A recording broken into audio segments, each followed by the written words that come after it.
Hey, B. How's it going? Not too bad, just trying to optimize this database for our e-commerce site. I see.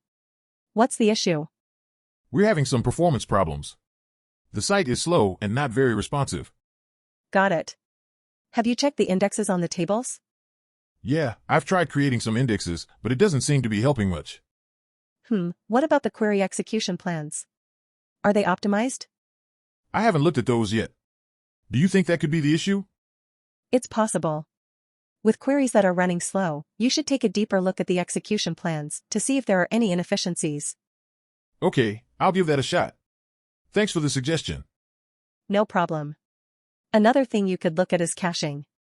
Are we caching frequently used data? I don't think we are. Would caching help with the performance issues? Absolutely. By caching frequently used data, we can reduce the number of times we hit the database and speed up the site. That sounds like a good idea. I'll look into adding some caching.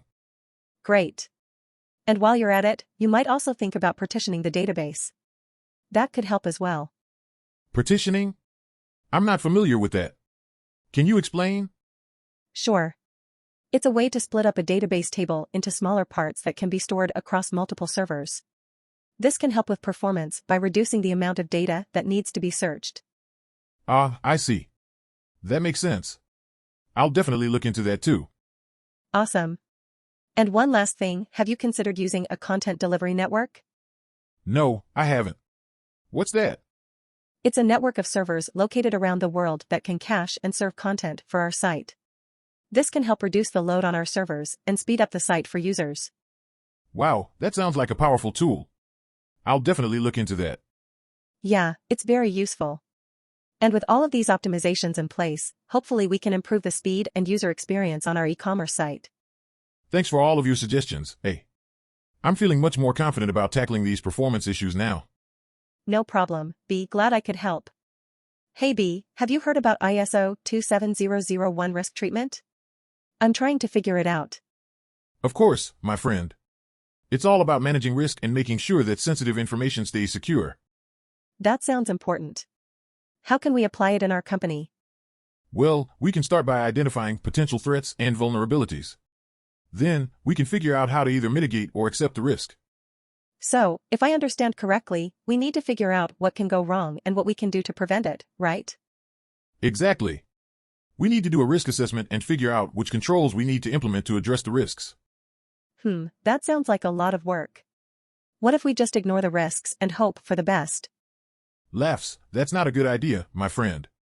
Risk management is crucial, especially in today's digital age. Chuckles, you're right. Alright, let's get started. What's the first step?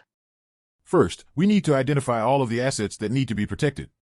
This includes everything from hardware to software to data. Okay, got it.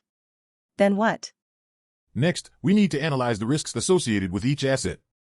This involves looking at different scenarios and determining the likelihood and impact of each risk. I see. And then what do we do? After we've analyzed the risks, we can develop a risk treatment plan. This plan will outline how we're going to address each risk and which controls we'll use. Wow, this is a lot of information to take in. But I'm excited to learn more about it. Great. It's important to take risk management seriously in order to protect our company and its stakeholders. Thanks for explaining it all to me, B. I feel more confident about this now. No problem, A. I'm always happy to help out a friend. Hey there. I'm A, the food scientist in charge of the manufacturing process. Nice to meet you, B, the quality control officer. Hi, A. It's great to meet you too. I'll be keeping a close eye on the product quality today. That's good to hear. We're currently manufacturing our famous chocolate bars, which are made from sustainably sourced cocoa beans. Sounds interesting. Can you share more about the process? Sure. We begin by roasting the beans to bring out their flavor, then we grind them into a paste and add sugar and milk. The mixture is then poured into molds and cooled. Wow, that's quite a process. How do you ensure the chocolate meets the required standards? We conduct multiple quality checks throughout the process. We test the cocoa beans for moisture content and roast them to the precise temperature. We also check the temperature of the mixture before it goes into the molds. Impressive. What happens if the quality checks don't meet the standards? We have a contingency plan to adjust the process or source new ingredients to ensure the product meets our standards. It's great to hear that you take quality seriously. Can I taste some chocolate that's already been made? Of course. Here you go, have a taste. What do you think? It's delicious. The cocoa taste is perfectly balanced with the sweetness. I think our customers will love it. That's great to hear. I'm glad that you approve. Working together, we can ensure that our chocolate bars are of the highest quality. Indeed. It's also heartening to know that you are committed to sustainability by using sustainably sourced cocoa beans. Yes, we believe that it's the responsible way to manufacture our products, one that benefits not only our company but also our environment. That's really great. Thanks for sharing your expertise and insights with me, A. It was my pleasure, B. We make a great team, food scientists and quality control officers working together to bring the best products to our customers. I love movie nights with the family, don't you, B? Yeah, it's always a fun way to spend the evening. What movie are we watching tonight? Well, I was thinking we could watch a classic comedy movie. How about Airplane? Haha, I've never seen that one before. It sounds like a ridiculous movie. It is, but that's why it's so funny. You'll love it. All right, let's give it a go. But if it's not funny, I get to pick the movie next time. Deal. Hey, let's make some popcorn and grab some snacks before we start the movie. Good idea. I'll go grab some chips and sodas from the kitchen. I just love how movies can bring us all together. Even though we've all seen each other every day, I feel like this is a special bonding moment. Yeah, we don't get to do this often enough. Sometimes our busy schedules make it hard to even sit down and relax. Exactly. This is a great opportunity to unwind and laugh together. Oh, and speaking of laughter, did I tell you about the funny joke I heard at work today? No, you didn't. Let's hear it. Well, why don't scientists trust atoms? Because they make up everything. That's hilarious. You always know how to make us laugh. Hello, how can I assist you today? Hi, I'm experiencing some unpleasant side effects from a medication I'm taking. Can you help me with that? Of course, let's discuss which medication specifically you're taking and what side effects you're experiencing. It's a pain relief medication, but it's causing me to feel drowsy and lethargic throughout the day. It sounds like it could be a common side effect. Have you spoken to your doctor about this? Yes, but I'd like to know if there's anything I can do in the meantime to manage it. I would suggest taking the medication at night before bed to help with the drowsiness during the day. Additionally, you could try some natural remedies like chamomile tea before bed to help you sleep better. That's a great idea. I'll try that out. Thank you. You're welcome, but it is important to remember to always consult with your doctor when experiencing any medication-related issues. Absolutely, I completely agree. Thank you for your help and advice. I appreciate it. It was my pleasure to assist you. Have a good day. You too, thanks again. Hey, have you ever heard of virtualization technology? Yeah, I have. It's like creating virtual versions of hardware, right?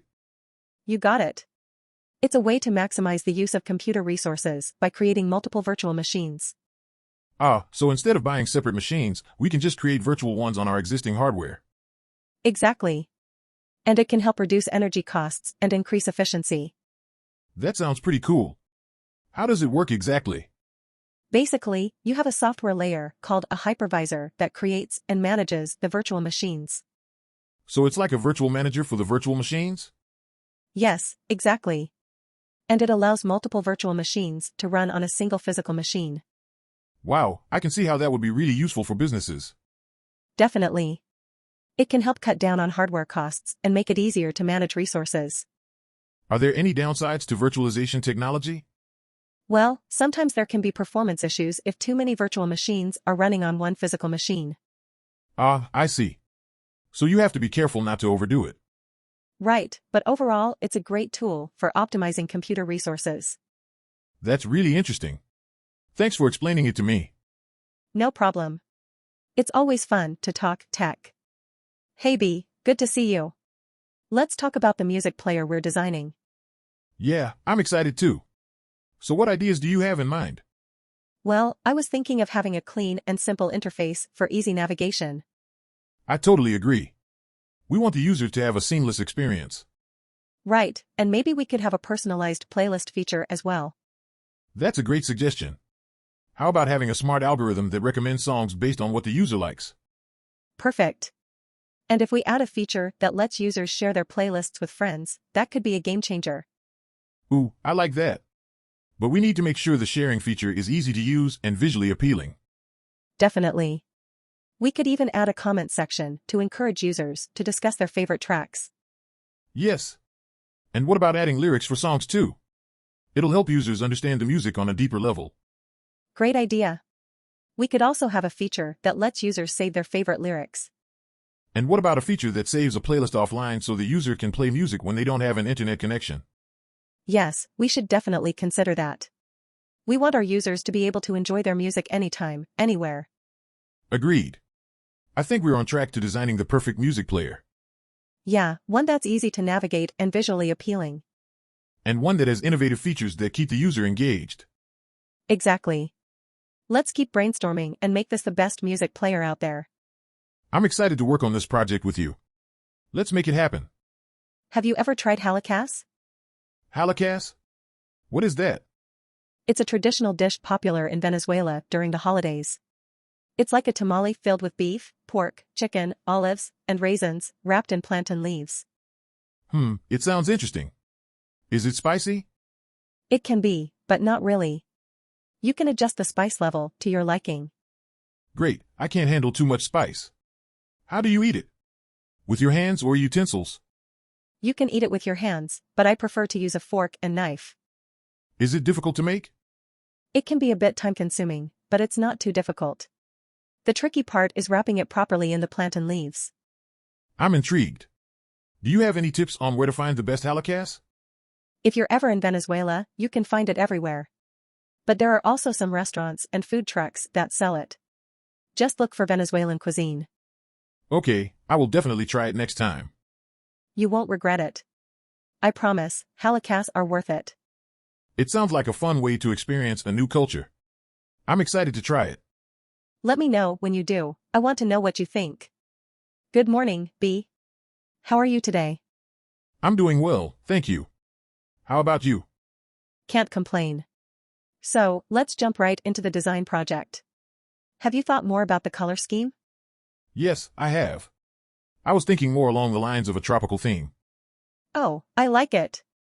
Shades of blue, green, and maybe some pops of pink can definitely give off that vibe. Exactly. And what about the logo? Any ideas? Well, I was thinking of incorporating a palm tree in it. What do you think? I love it. It fits the theme perfectly. Great, I'll play around with some designs and we'll go from there. Did you have any other questions or concerns? Actually, yes. What about the fonts? I want something playful but still professional. Noted. I'm thinking a mixture of cursive and sans serif fonts. We'll definitely find the right balance. Perfect. I'm really excited about this project. Thank you so much for your help. Of course, it's my pleasure. And hey, we might even be able to slip in a few beach puns into the final product. Laughs, that's what I like to hear. We're going to make some waves with this project. Laughs, I like the sound of that. We're definitely going to make it the talk of the town. You know it. Thank you again, A. Anytime, be looking forward to getting started on this project. Good morning. What can I get for you today? Coming right up. We have some delicious homemade raspberry jam today. Would you like to try that with your croissant? Alright, one croissant with butter and raspberry jam and a latte with skim milk. Your total is €6.50. Actually, I've been practicing my latte art for a while now. Thanks. I'm hoping to compete someday and show off my skills. Of course.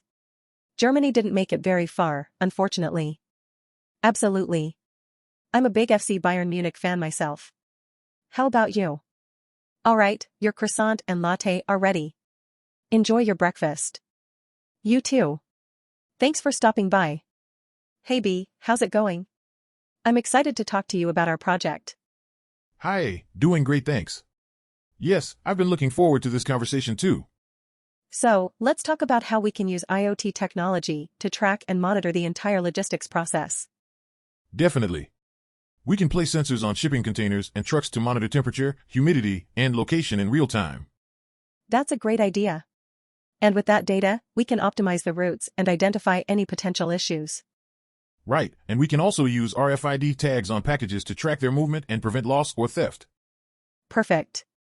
And what about surveillance cameras? Can we integrate those into the system for added security? Absolutely. We can use AI to analyze footage and alert us to any suspicious activity. Nice. And what about the data storage and analytics? Do you have any suggestions for that? We can use cloud computing to store, analyze, and share the data in real time. That makes sense. And what about implementing this system? Do you have any concerns? We'll need to make sure there's no downtime during implementation to avoid any delays or setbacks. Makes sense. And what about any language barriers with international shipments? We can use multilingual sensors and interfaces to overcome any language barriers. Great idea. And I think that's all we need for now. Thanks for a great conversation, B. Anytime, A. Let's continue to brainstorm and work together to make this project a success. Good morning, B. Have you had a chance to think about the design of our new product interface? Hey, A. Good morning to you too. Yes, I have been brainstorming some ideas over the weekend. What were your initial thoughts on the design? I was thinking of something simple yet visually appealing. Maybe we could use a gradient color scheme and some icons to represent features. That sounds like a great start. How about we add some animations to make it more interactive? That's a good idea. We could use CSS animations to make the icons spin or fade in. Exactly. And we should also keep in mind the user experience. Let's make sure the buttons are easy to find and the font is readable. Agreed. We should also make sure the design is consistent throughout the entire interface. Definitely. Maybe we should create a brand style guide to ensure consistency. That's an excellent suggestion. I'll start drafting a style guide document. Awesome. And I'll work on creating some mock-ups of the interface for us to review. Sounds like we're making great progress. I can't wait to see what we come up with. Me too.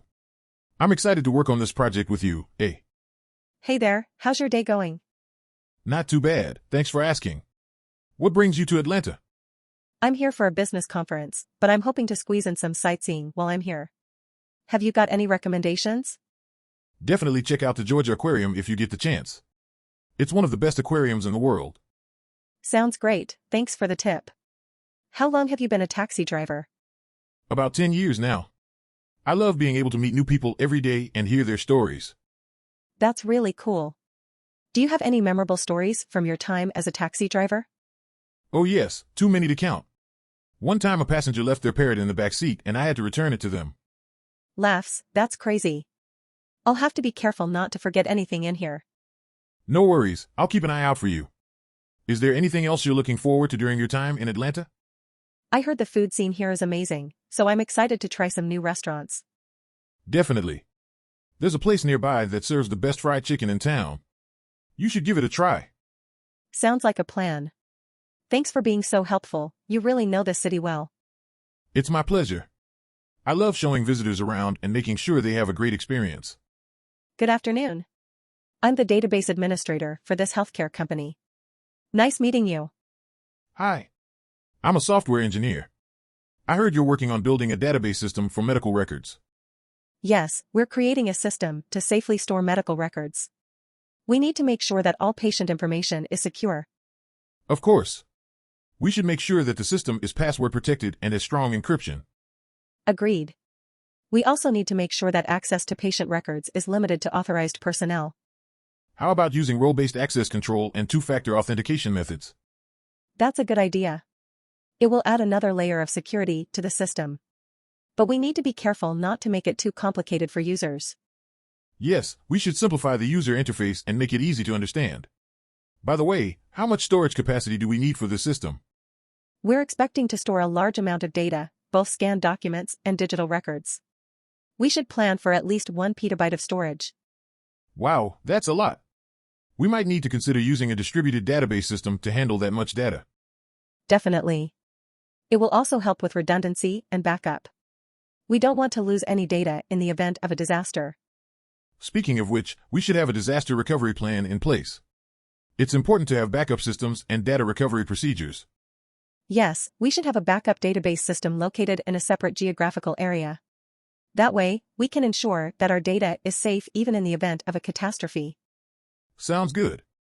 Do we need to use any specific database management software?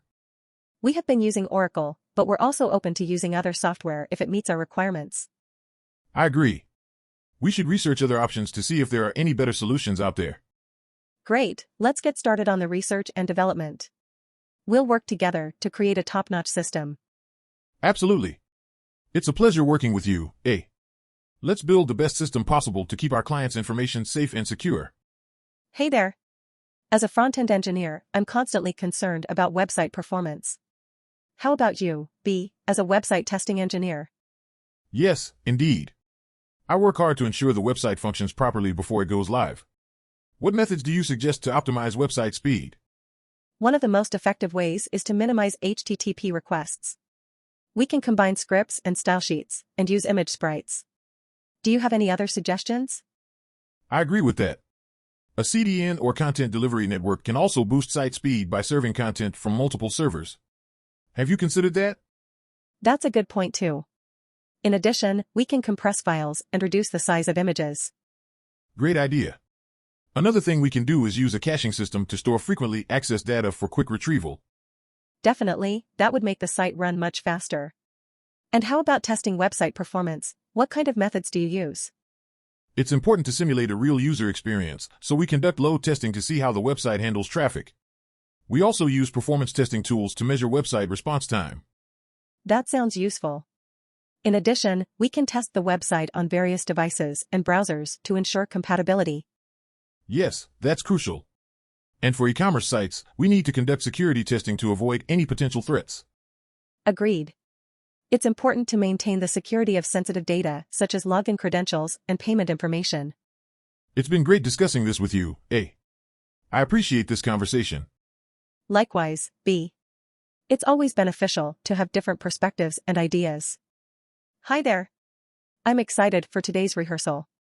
What's on the agenda? Hey, A. We're going to work on a tap dance routine for the upcoming performance. Awesome. I love tap, it's one of my specialties. What's the theme of the routine? We're going for a 1920s jazz vibe. I think it'll be a fun challenge for everyone. Ooh, I can already picture the costumes and makeup. I'm pumped. Glad to hear it. Let's start with some basic steps and build from there. Sure thing. Starts tapping. Looking good, but remember to keep your shoulders down and your movements crisp. Right, thanks for the reminder. Tries again. Beautiful. This dance is going to be a crowd pleaser. That's the plan. I'm excited to see what you have in store for the group as a whole. Don't worry, I have some surprises up my sleeve. But for now, let's focus on nailing this routine. Agreed. Keeps practicing. Excellent work, A. I think we can call it a day. Already? Time flies when you're having fun. It sure does. Okay, everyone, let's reconvene tomorrow and continue to perfect this routine. Thanks, B. I can't wait for the final product. Hey B, have you heard about ISO 27001 risk assessment? Yeah, I have. It's a process where you identify security risks and determine how to deal with them, right? That's correct. It's a way to keep information assets protected from any potential threats that could arise. Sounds important, but also kind of boring. Well, it's not all doom and gloom. Once you understand the process, you can make it fun. Make risk assessment fun? How? First, we could make it a competition. Let's see who can identify the most security risks within 5 minutes. That's not a bad idea. And we could give the winner a prize, like a chocolate bar or something. I like the way you think, B. But let's not forget about the important work we're doing here. Agreed. So what are some common risks we should be aware of? How about human error, cyber attacks, or even natural disasters? Those are some good ones. And I'm sure there are many more. Exactly. That's why it's important to have a well-rounded risk assessment plan. So, A, do you have any tips for how we can make sure we get it right? Definitely. First, we need to make sure we have buy-in from all stakeholders. Then, let's map out potential scenarios so we know what we're dealing with. Great advice. And we can even conduct regular assessments to ensure we're constantly improving. Exactly. And if we do it right, we'll be able to prevent security breaches and keep our data and assets safe. Plus, we'll have fun doing it. Sounds like a plan to me. Thanks, A. What's your favorite food? Oh, that's a tough one. But I always have a soft spot for sandwiches. Sandwiches? You mean like PB&J or something like that? No way, I like my sandwiches with some flair. Like a banh mi or a cubano. Whoa, getting fancy. I just stick to a classic turkey sandwich myself. Nothing wrong with that. But did you know that the Earl of Sandwich invented the sandwich? Legend has it that he was so engrossed in gambling that he asked for meat between two slices of bread so he wouldn't have to stop playing. Huh. That's hilarious. I guess we have a lot to thank the Earl for. Definitely. And these days, there are so many types of sandwiches to try. Have you ever had a lobster roll or a Philly cheesesteak? Actually, I haven't. But I'm always down to try something new. That's the spirit. Life's too short to eat boring sandwiches. Agreed. But sometimes, you just can't beat a good old grilled cheese and tomato soup combo. Oh, for sure. You can never go wrong with that. But have you tried putting bacon in your grilled cheese? It's a game changer. Laughs, you might be onto something there. I think it's official, sandwiches are the best food ever. Glad we're on the same page. Hi there. My name is John, and I'm the photographer for this nature shoot. Nice to meet you. Hi John, I'm Sarah, the conservationist for this area. Pleasure to meet you too. This is a beautiful setting, isn't it? Perfect for capturing the natural beauty of the Victoria Mountains. Absolutely, but let's also remember to be mindful of preserving the ecosystem while taking photographs. Of course, I completely agree. Do you have any tips or guidelines? Well, for example, some species may be sensitive to noise or disturbance, so we should try to be as quiet and respectful as possible. And please don't take any shortcuts or trample over vegetation. Understood. I really appreciate your expertise on this. No problem. Oh look, there's a rare orchid over there. Let's take some shots before it disappears. Great idea. This is why I love nature photography. You never know what kind of surprises you might come across. Speaking of surprises, did you know that the Victoria Mountains are home to the world's largest living organism? Really? I had no idea. What is it? It's a fungus called Armillaria ostoi, and it spans over 2,200 acres.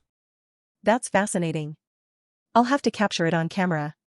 Just be careful not to disturb it too much, since it's a vital part of the forest ecology. I'll keep that in mind. Thanks for all your help, Sarah. It was my pleasure, John. Let's make sure we leave the area just as we found it. Good evening, welcome to our Japanese restaurant. My name is A, and I will be your sushi chef for tonight. Nice to meet you, A. I'm B, the sake bartender. I'm excited to work with you tonight. Same to you, B.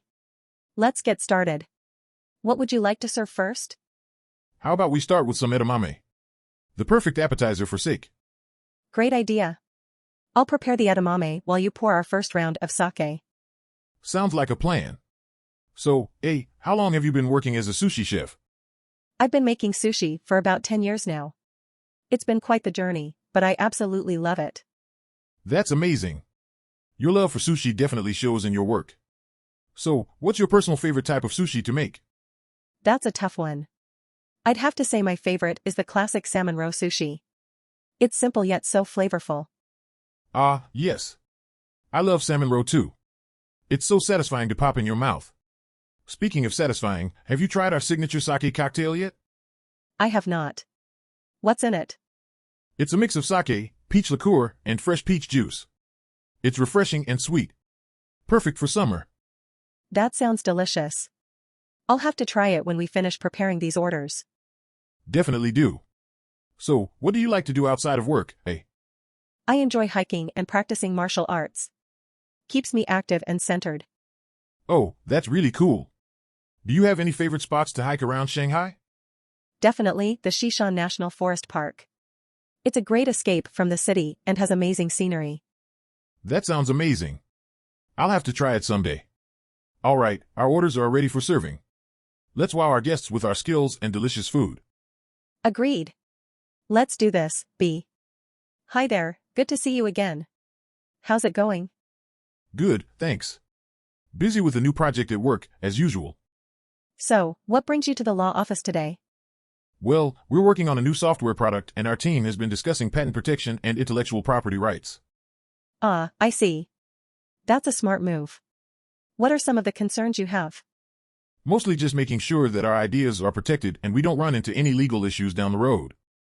Absolutely, it's best to secure your IP early on. Have you already begun the patent process? Not yet, we're still in the early stages of development. But we definitely want to make sure we're covered before we launch anything. Great, I'm glad you're taking those steps. Are there any particular areas of the technology you're worried about protecting? There are a few key features that we think could be really valuable. We want to make sure we have a solid patent portfolio in place to protect them. Well, it sounds like you're on the right track. Just remember to keep careful records and work with an experienced patent attorney to make sure everything is done correctly. Thanks, we'll definitely keep that in mind. It's been helpful talking to you about this. Anytime, happy to help. Let me know if you have any other questions as you move forward with the project. Will do, thanks again. Have a great day. Hey B. Have you tried Halo Halo before? Nope. What's Halo Halo? It sounds cool. Oh, it's a famous Filipino dessert. Halo means mix in Tagalog, and it's a mix of shaved ice, fruits, sweet beans, milk, and sometimes ice cream. It's sweet and refreshing. That sounds interesting. What fruits do they usually put in it? Depending on the vendor, they can include bananas, jackfruit, sweet potato, coconut, and more. My favorite is avocado. What about you? Avocado? In a dessert? Yes. It sounds weird, but it tastes really good in Halo Halo. Okay, I'll take your word for it. Do they sell it nearby? Yeah, there's a Filipino restaurant a couple of blocks away that serves it. We should go try it. Sure, let's go. But first, can you teach me how to say Halo Halo correctly? I don't want to embarrass myself. Haha, no worries. It's pronounced hollow, hollow. Hollow hollow. Got it. I'm excited to try it. Thanks, A. My pleasure. Who knows, it might become your new favorite dessert. Good morning, B. How are you doing today? Good morning, A. I'm doing great, thanks for asking. How about you? I'm doing well, thanks. So, what brings you to the factory today? Well, we have been discussing ways to optimize our production line. I heard that you are an expert in machine vision technology. Is that true? Yes, that's correct. I am a machine vision engineer. How can I help you? We are actually looking for ways to incorporate machine vision technology into our manufacturing process to improve efficiency. That sounds like a great idea. We can use machine vision algorithms to identify and sort products, as well as detect defects in real time. Exactly. And we can also use it to track inventory and monitor the overall production process. Yes, that's possible. We can use cameras and sensors to capture data and analyze it using computer vision software. That's amazing. How long do you think it will take to implement this technology? It depends on the complexity of the production line and the specific requirements, but we can get started with a pilot project in a few weeks. Sounds good. I'm excited to see how this technology can help us improve our production process. Me too. And the best part is, we can potentially reduce costs and increase efficiency, which will benefit the company in the long run. Definitely. Thank you for your help, A. I look forward to working with you on this project. No problem, B. It's my pleasure to help. Good morning, Dr. B. I'm glad you made it to our rural health center. Good morning, A. It's great to be here. I'm excited to discuss how we can prevent the spread of infectious diseases. Yes, we have been facing various challenges in controlling these diseases. What are the common diseases here in your area? We often deal with dengue fever, diarrhea, and tuberculosis. Those are serious issues. Have you been conducting awareness campaigns in the community to prevent these diseases? Yes, we regularly conduct a health education program, but we could use some help in engaging the community more effectively. We can collaborate with community leaders and stakeholders to carry out awareness programs. Let's also make sure that we provide access to the necessary vaccinations. That's a great idea. We also need to emphasize the importance of food hygiene to prevent diseases like diarrhea. Absolutely. Hand washing, proper food handling, and clean water supply are vital to prevent the spread of infectious diseases. Thank you so much for your valuable suggestions, Dr. B. Your expertise will go a long way in helping us keep our community healthy. It's my pleasure, A. We are in this together, and we need to work as a team to achieve our goal of better health for everyone. Hi there. I'm really excited to be traveling to Istanbul. have you been there before, B? Yes, I have. It's a great city with so many things to see and do. Do you have anything specific in mind? Well, I definitely want to see the Blue Mosque and the Grand Bazaar. Oh, and I hear the food is amazing too. You're right about that. Have you tried any Turkish food before? Not really, but I've heard of kebabs and baklava. Do you have any other suggestions? How about trying some Turkish tea? They serve it everywhere and it's really good. And don't forget to try the Turkish delight. Oh, I love tea. And I'm definitely looking forward to trying Turkish delight. Is there anything else I should know before we go? Well, be prepared for some bargaining at the bazaar. It's part of the experience and you can get some great deals. Good to know. I'll make sure to brush up on my bargaining skills. Do you have any favorite spots in Istanbul, B?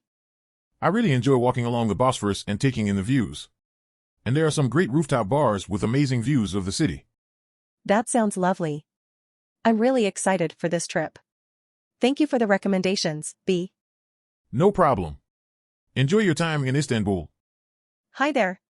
Can I help you with something? Yes, please. I'm the chef for one of the airlines and I'm looking for some ideas for our in-flight meals. Oh, fantastic. I'm one of the food service staff here at the airport. What kind of meals are you thinking of? Well, we want to mix things up a bit, make it more exciting for our passengers. Do you have any suggestions? Absolutely. Have you considered some of the local dishes? They're always a hit with travelers. That's a great idea. What are some of your favorites? I love a good seafood chowder, especially with fresh-caught lobster. And of course, there's always the classic fish and chips. Yum, those sound delicious. What about something for those with dietary restrictions? We could do a quinoa veggie salad with roasted sweet potato and a citrus dressing, or a hearty lentil soup. Both vegan and gluten-free. That's perfect. You're full of great ideas. Well, it's my job to know what people like. Anything else you need help with? Actually, yes. Do you have any suggestions for a dessert that can withstand the high altitude? How about a tart made with a buttery crust, filled with a light ganache and topped with fresh berries? It's decadent, but not too heavy. That sounds amazing. Thanks so much for your help. No problem at all. I'm always happy to assist with airport food services. Good luck with your in-flight menu. Hey B, have you heard about ISO 27001 authorization? Oh yeah, I have.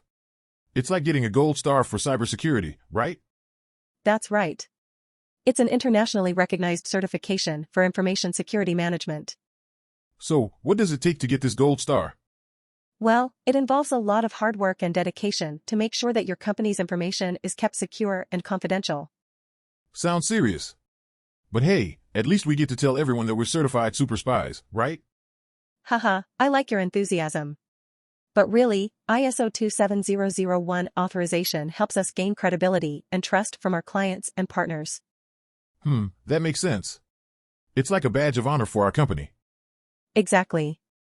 Plus, it shows that we take security seriously and are committed to protecting our customers' information. Yeah, that's important. Nobody wants their personal information hacked into or stolen. Agreed. And with ISO 27001 authorization, we can assure our clients that their information is in good hands. So, when do we start working towards this certification?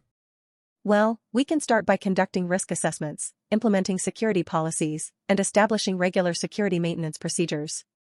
Awesome. We're going to be the James Bonds of cybersecurity. Haha, I like your thinking.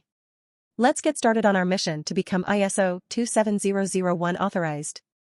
Hey B, have you heard about ISO 27001 security management system? Oh yeah, I have a general idea of what it is. It's a framework for managing and protecting sensitive information, like personal data or business secrets. Interesting. So, what are the benefits of implementing it? It helps reduce the risk of data breaches or cyber attacks by establishing policies and procedures to safeguard information. Plus, it can also give your clients or customers more confidence in your company. That sounds like a win-win situation. Absolutely. But it's not just about setting up firewalls or encryption. The standard also requires regular audits and risk assessments to ensure continuous improvement. Wow, it sounds like a lot of work. It can be, but it's worth it in the long run. Plus, it's a great way to stay compliant with data protection laws. Yeah, I can see why that would be important. Plus, by ensuring the security of sensitive information, it can also protect a company's reputation from damage due to data breaches or leaks. That makes sense. Do you know anyone who has implemented it successfully? Actually, I do. My friend works for a large corporation and they recently became ISO 27001 certified. Really? That's impressive. Yeah, they said that it wasn't easy, but it was totally worth it in terms of peace of mind and credibility. I'll have to look into it more. Thanks for sharing. No problem. I'm always happy to geek out over data security. Hi, nice to meet you. I'm a software engineer. What about you? Nice to meet you too. I'm a mathematician. So, we are here to discuss how to use statistical methods to analyze insurance risk. Do you have any ideas? Sure. The first thing we need to do is gather the data and categorize the risk factors. That sounds logical. But how do we go about collecting this data? We can start by looking at historical data and customer profiles. Then use computer programs to analyze the data for patterns. Statistics can be very complex. I hope we don't get lost in the numbers. Don't worry, we can use visual aids like graphs and charts to help us understand the data. That sounds like a good idea. But what if we discover something unexpected in the data? Then we can reevaluate our approach and adjust our strategy accordingly. I see. So, this is more about understanding the process and less about trying to predict the future. Exactly. We can't predict the future, but we can use data to make informed decisions. I like that. So, what kind of statistical methods do you suggest we use? I would suggest using regression analysis and probability theory. Regression analysis? That sounds complicated. It's not as hard as it seems. We can use software programs to help us with the calculations. I see. So, what kind of conclusions can we draw from this analysis? We can identify the most risky customers and adjust our premiums accordingly. That makes sense. But is there a risk of overanalyzing and losing sight of the bigger picture? Definitely. We need to be careful not to get bogged down in the details and remember the bigger picture. Good point. Well, thank you for sharing your insights with me. It was nice meeting you. Same to you. I look forward to working together to create a successful insurance analysis. Hey B, how's it going? It's going well, thanks for asking. How about you? Can't complain. I wanted to talk to you about how we can better integrate software development and IT operations at the insurance company. Yes. DevOps is definitely the way to go. Have you looked into it? I have, but I wanted to get your input on the matter since you're a resident DevOps expert. Well, first things first. We need to create a culture of collaboration and communication between the development and operations teams. That's definitely true. It's important for them to work together seamlessly. Exactly. And we also need to automate as much as possible to reduce errors, increase efficiency, and shorten release times. Makes sense. So, what tools do you recommend we use? There are quite a few options out there, but some of my favorites include Ansible, Docker, and Kubernetes. Okay, I'll have the team look into those. How about cloud computing? Cloud computing is a must-have, especially for security and scalability reasons. Got it. What about testing and monitoring? Testing and monitoring are critical parts of DevOps, so we need to implement unit, integration, performance, and security testing as well as proactive monitoring and alerting. Sounds like a lot of work, but I know it will be worth it. Do you have any other tips for us? One thing I've learned is to always be flexible and adaptable, since things can change quickly in the world of software development. That's definitely true. Thanks for your help, B. We'll get started on implementing these strategies ASAP. My pleasure, A. Let me know if you need any further assistance along the way. Hey there, B. Are you ready to pose for some awesome shots on this beautiful Sydney beach? Definitely, A. I always enjoy working with you. What's the concept for today's shoot? It's a summer beach vibe. We want to capture some natural and fun shots of you enjoying the sun, sand, and water. Sounds great. I've been looking forward to this shoot for weeks now. Awesome. Let's start with some shots of you walking towards the camera. Keep it casual and relaxed. Okay, got it. How's this? Walks towards the camera. Perfect. Now, let's try some action shots. How about throwing a beach ball in the air and catching it? Sure. Throws the beach ball and catches it. Great job. You have a great smile, B. Let's capture that some more. Laughs. Now, let's try some water shots. How about splashing in the waves? Sounds like fun. Runs towards the ocean and jumps in the waves. Excellent. The sunlight is just perfect, let's take advantage of it. How about some shots lying down on the sand? Sure thing. Poses on the sand. You look gorgeous, B. We've got some really amazing shots. Thanks for being such a great model. Thank you, A. It's always a blast working with you. When can we see the final product? I'll start editing them right away, and you'll have it in a few days. I can't wait for you to see them. Looking forward to it. Thanks, A. Hi B, it's great to meet you. I'm a front-end engineer here at the travel company. Hi, nice to meet you too. I'm a mobile app developer. So, what kind of app are we planning to build? We want to design a cross-platform app that can provide users with better travel experiences. Sounds exciting. What platforms are we targeting? We want to target iOS, Android, and web platforms. Great. What's the core functionality of the app? We are planning to include features like flight bookings, hotel reservations, and activity suggestions. That sounds pretty standard.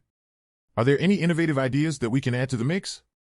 We thought about integrating augmented reality to show users nearby landmarks. Oh, that's a cool idea. We could also add in real-time weather forecasts and currency exchange rates. Yeah, those are great ideas. How about personalized recommendations based on the user's location and preferences? Absolutely. We can use machine learning algorithms to provide relevant recommendations.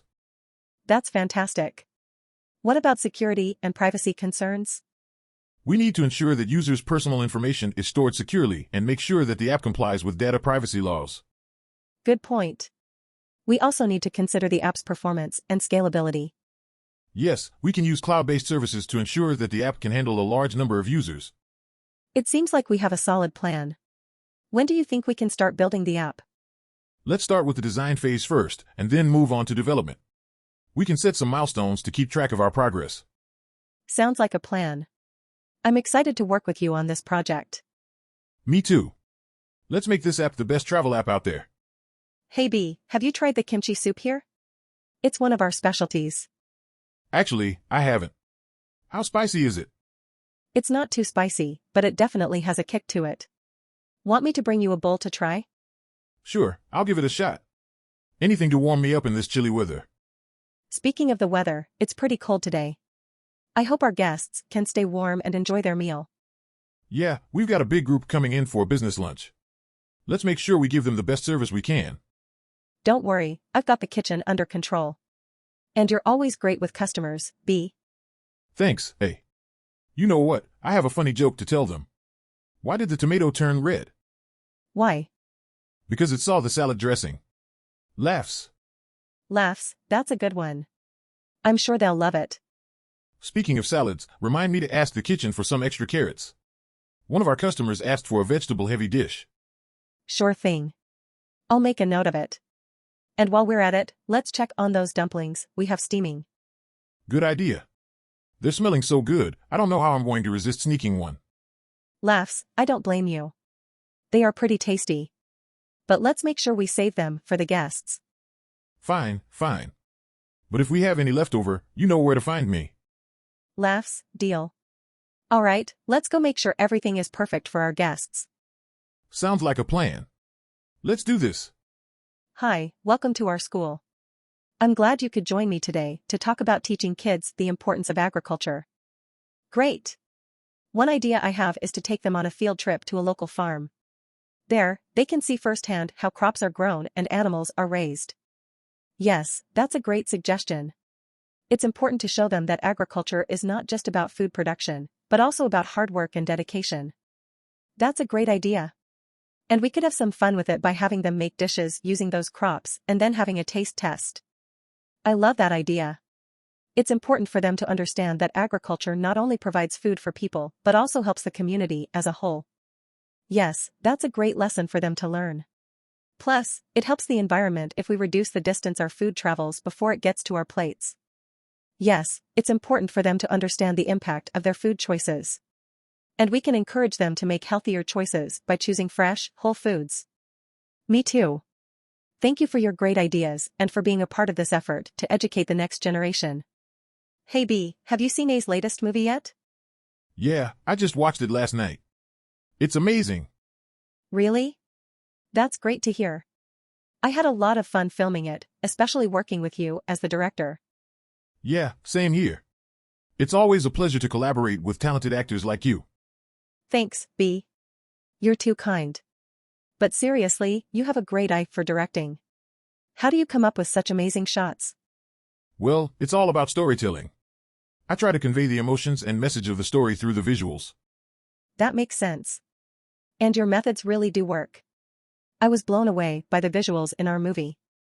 Thank you. I'm grateful to have such a dedicated and talented cast on board. You guys make my job a lot easier. It's our pleasure to work with you, B. You always bring out the best in us.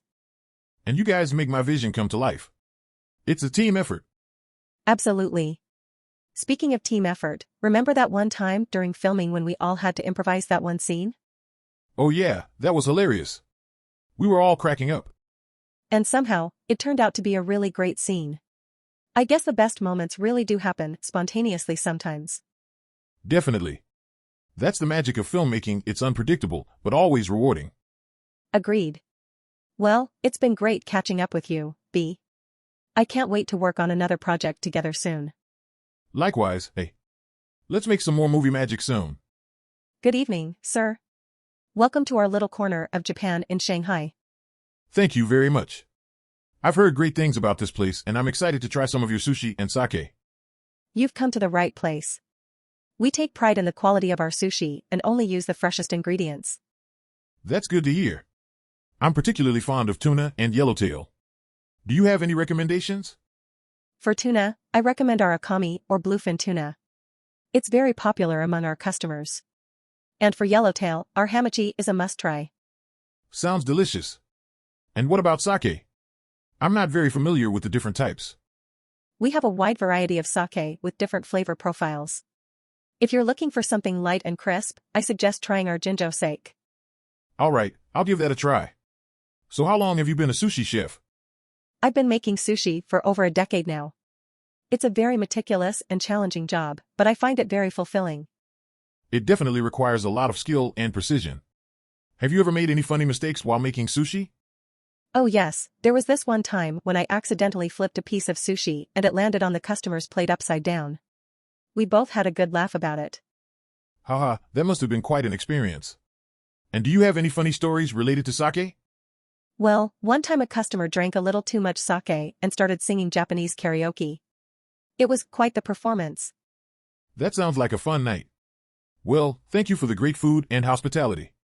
I'll be coming back soon for sure. It was my pleasure. We look forward to seeing you again soon. Hey there, B. How's everything going? Pretty good, thanks. How about you? I'm doing all right. I was wondering if we could talk about data storage and management for a minute. Of course, I'd be happy to. What's on your mind? Well, I've been thinking about the best way to store and organize all this data we have.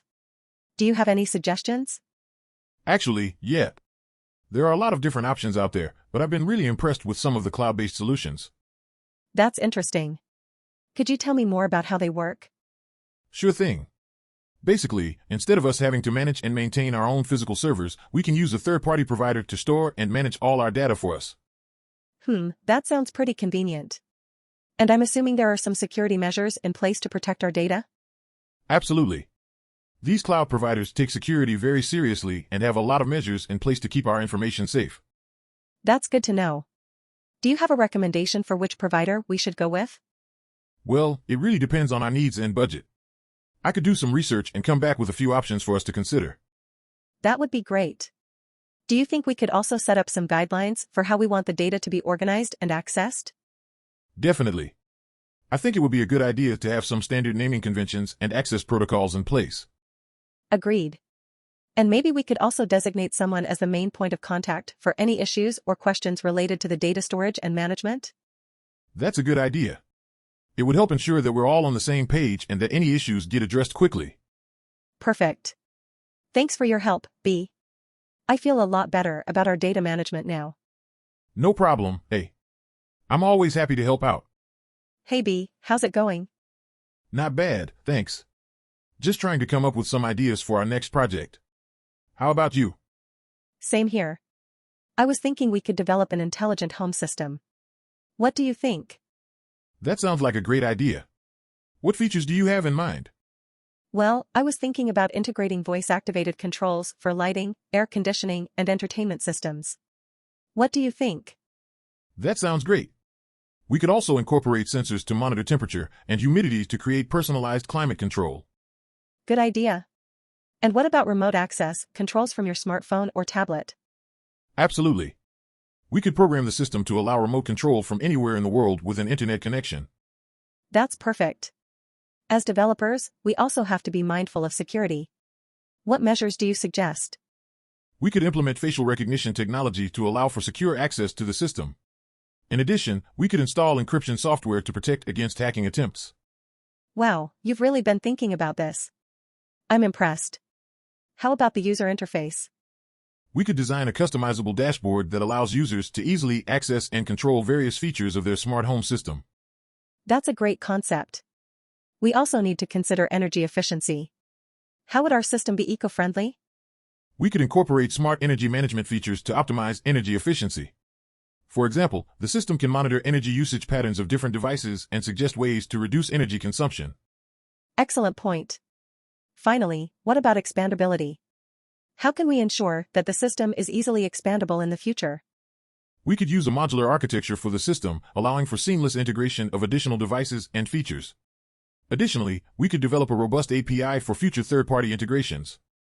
You really know your stuff. I am excited to work with you on this project. Likewise, hey. Let's get started on schematics and mockups. Sounds good. Can't wait to see the finished product. Good afternoon, welcome to our hotel. How may I assist you today? Hi there. I'm looking for a place to stay for my upcoming vacation. Sure, we have a range of rooms available. How many people are in your group? It's just me and my partner. So, we only need a room for two. Great, we have a few options for you. Would you prefer a room with a view of the ocean? Absolutely. That sounds amazing. Excellent choice. I'll ensure that you get a room with a stunning ocean view. How many nights will you be staying with us? We plan to stay for 4 nights. Perfect, I'll book that for you. Also, do you have any specific attractions or activities you'd like to do during your stay? We want to do some beach hopping and go surfing. Do you have any recommendations? Sure, there are some great beaches nearby that I can recommend. And we can also arrange surfing lessons for you. That sounds fantastic. Thank you very much. You're welcome, it's our pleasure to ensure that you have a memorable stay. Do you have any other questions? No, that's all for now, thank you. All right, I'll make the necessary arrangements and ensure that everything is taken care of. Thanks for booking with us. Thank you. We're really excited for our vacation. Hi there, looks like the perfect day to go hunting in the woods. Hi, yes, it does. And I hope we have some luck today. So, what are we hunting for today? I was thinking maybe some rabbit or pheasant. What do you think? Sounds good to me, let's start tracking them down. All right, let's split up and meet back here in an hour. Hey B. I was able to track down a rabbit. Did you have any luck? Yes, I got a pheasant. Great teamwork. Awesome. Now let's head back and prepare our wild game. Agreed. Do you have any ideas on how we should go about cooking it? Maybe we can make a traditional stew with some carrots and potatoes. That sounds delicious. Why don't you go ahead and skin and clean the rabbit while I prepare the bird? Sounds like a plan. Perfect. Let's put the rabbit and pheasant in the pot with the veggies and some broth. Wow, it smells so good already. Yes, it sure does. Now let's let it simmer for a while and wait for it to cook. All right, it should be ready. Let's grab some bowls and serve ourselves. This is absolutely delicious. Good job, B. Thank you, A. Nothing like a home-cooked meal with fresh ingredients straight from the woods. That's for sure. We make a great hunting and cooking team. I couldn't agree more. Hi B, how's it going? I heard that you're working on using machine learning to predict patients' health status at our health tech company. Hi A, yeah that's right. We're looking to use machine learning algorithms to help predict and prevent potential health problems for patients. That sounds really interesting. Can you walk me through how it works? Sure. We're gathering data on patients' medical history, lifestyle habits, and genetic information. Then, we're using that data to train machine learning models to better understand patterns and tendencies that lead to certain health problems. Ah, I see. So what kind of data are you collecting? Well, we're using a combination of electronic health records, wearable technology, and patient surveys to get a holistic view of their health. That's really cool. Are you facing any challenges with the data collection process? Definitely. Data privacy is a huge concern, as well as ensuring that the data is accurate and relevant. But we have a great team working on these issues. Awesome. Have you seen any promising results so far? Yes. Our models have been able to predict certain health problems with a high degree of accuracy.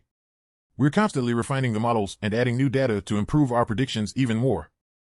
That's amazing. It's great to see technology being used to improve healthcare outcomes. Absolutely. We're excited to keep pushing the boundaries and finding new ways to use machine learning in healthcare. Well, keep up the great work. Thanks for sharing your insights with me, B. No problem. Thanks for showing an interest in what we're working on. Looking forward to sharing more updates with you soon. Good morning, customers. Perfect day for a walk on this beautiful promenade, accompanied by the scent of fresh bread and the aroma of rich coffee. Hi there.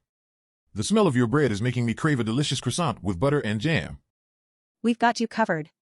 Crispy croissants, buttery brioches, fresh baguettes. Take your pick. That sounds amazing. Would you like a cup of our house blend coffee to go with that? It's made with freshly roasted beans. Yes, please. A strong coffee to match the flavor of our bread. What's your secret to making such great coffee? Well, it's a combination of things. We use high-quality beans, we roast them with care, and we make sure to brew them just right. That sounds like a lot of work, but it definitely pays off. I can't imagine a better pairing than our bread with your coffee. Right? It's the perfect breakfast combination. Have you considered incorporating coffee into your baked goods? That's actually a great idea.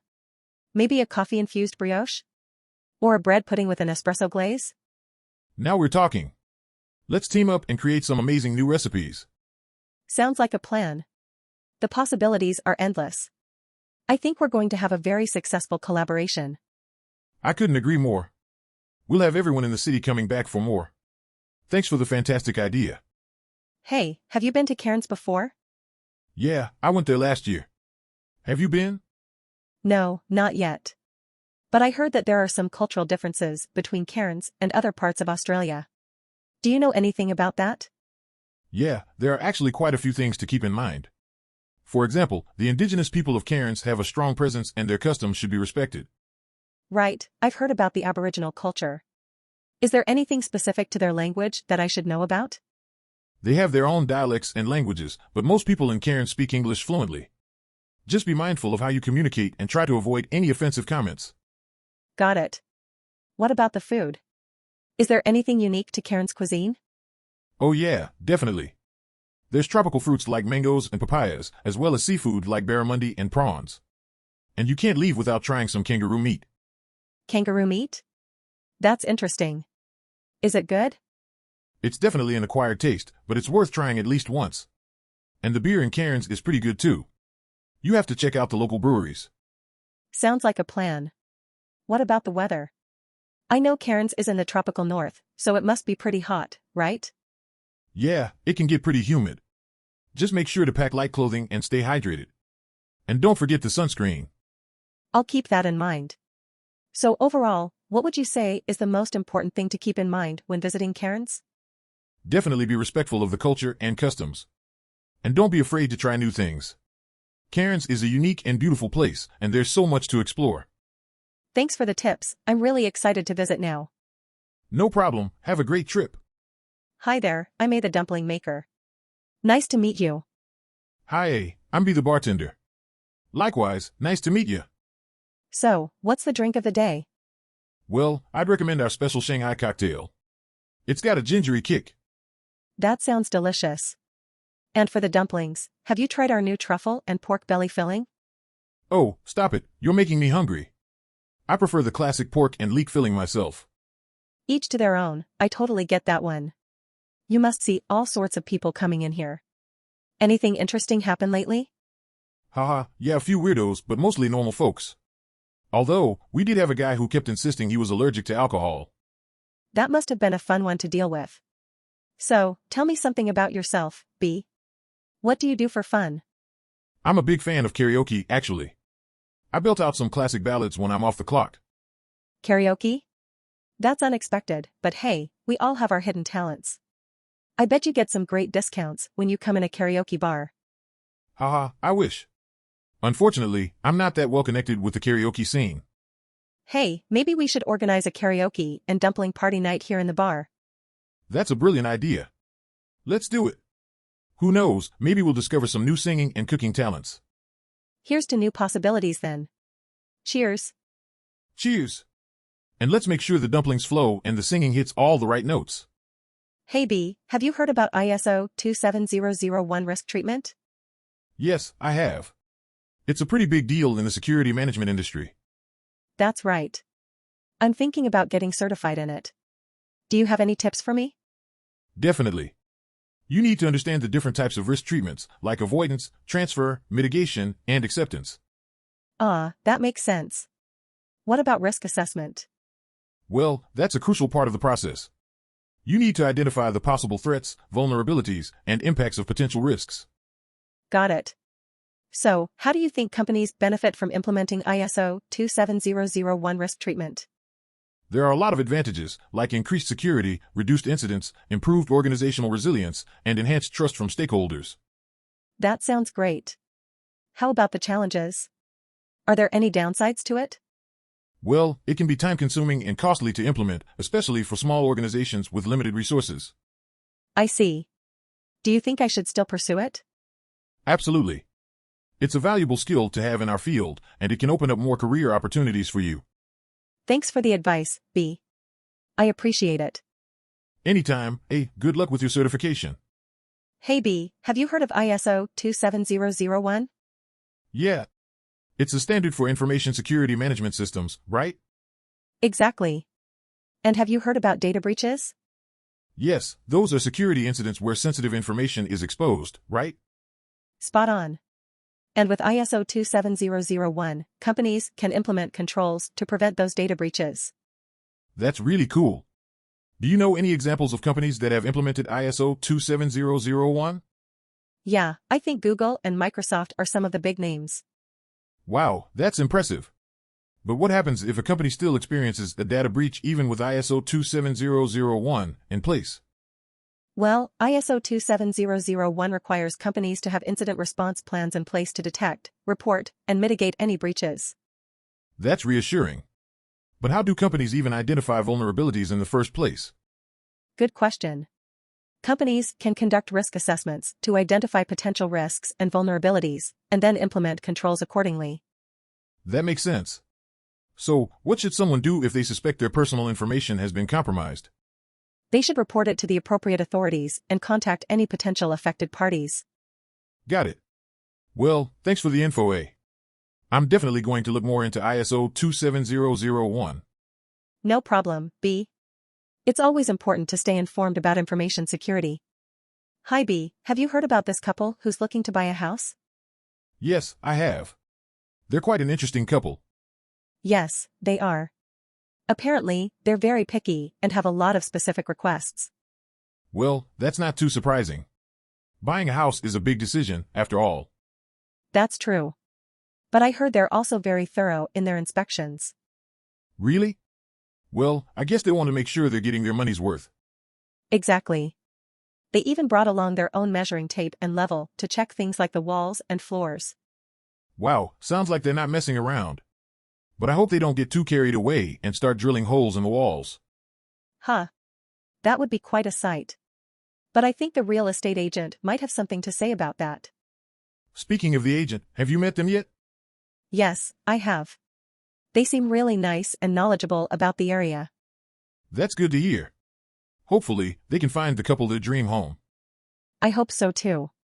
I imagine it must be quite tiring going from house to house, trying to find the perfect one. Oh, absolutely. But it's also exciting. You never know what you'll find. That's true. I just hope the couple doesn't get too attached to one particular house and end up getting their hearts broken. Well, fingers crossed they find the perfect house soon. And who knows, maybe we'll be invited over for a housewarming party. Laughs, that would be great. But I think we'll have to get in line behind the couple's parents and siblings. Fair enough. Let's just hope they have a big enough backyard for everyone. Hey B, have you ever heard of ISO 27001 security assessment?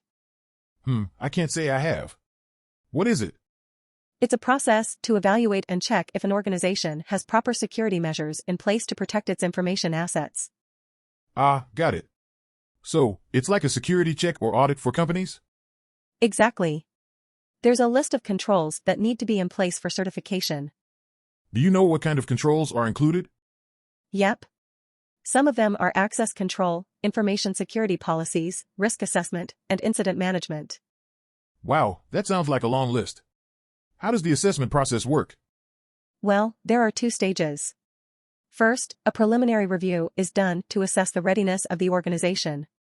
Then, a full assessment takes place, including document reviews and interviews with employees. I see. Is this assessment internationally recognized? Yes, it is. That's why it's called ISO, it's recognized worldwide. Interesting. Is it difficult to get the certification? It can be a long and complicated process to get everything in order, but it's definitely worth it for the certification. I see your point, but do you think it's really necessary for every company? It really depends on the type of company and the importance of its information assets, but it's certainly a good practice to have proper security measures in place regardless. Gotcha. It's definitely something to keep in mind for the future. Definitely. We should start implementing some of these controls in our organization. Agreed. Let's start with information security policies. Great idea. And we can prioritize the other controls from there. Yes, and soon we can get our ISO 27001 security certification. That'd be awesome. Let's get started on this security journey. Hey B, have you heard of the ISO 27001 service level agreement? Yeah, I have. It's quite important when it comes to information security, isn't it? You bet. It covers everything from risk management to incident response. But let's see if we can make this discussion a little more fun. Sure, why not? How about we play a game of what's the worst that could happen? Sounds like a plan. Okay, what's the worst thing that could happen if a company doesn't have a good SLA for ISO 27001? I think the company could be vulnerable to cyber attacks and data breaches, which could cost them millions of dollars. Ouch, that would definitely hurt the bottom line. How about this one? What's the worst thing that could happen if the SLA is too vague or poorly worded? Well, if it's too vague, the company might not be able to meet its compliance obligations, which could lead to legal trouble. And if it's poorly worded, it could lead to misunderstandings and misinterpretations that could compromise security. Good points. Let's switch gears and talk about the benefits of having a good SLA. What do you think are some of the benefits? Well, a good SLA can provide assurance to customers and stakeholders that their data is being handled appropriately. It can also help the company to identify and mitigate risks and improve overall information security practices. Exactly. And not to mention, having a good SLA can give the company a competitive advantage in the marketplace. That's true. Customers want to know that their information is being handled with care, and having a strong SLA can give them that peace of mind. All right, that was a good discussion. Now let's play another game, finish the sentence. I'll start. ISO 27001 SLA is like. Let me think. ISO 27001 SLA is like a safety net that catches you when you fall. Nice one. Okay, my turn. The importance of ISO 27001 SLA is. The importance of ISO 27001 SLA is like having a superhero on your side, protecting you from the bad guys. Huh. I love it. Thanks for making this discussion fun, B. It's always good to not take things too seriously sometimes. My pleasure, A. It's always good to have a little fun while we learn. Hi there. Are you in charge of purchasing for the supermarket? Yes, that's right. Nice to meet you.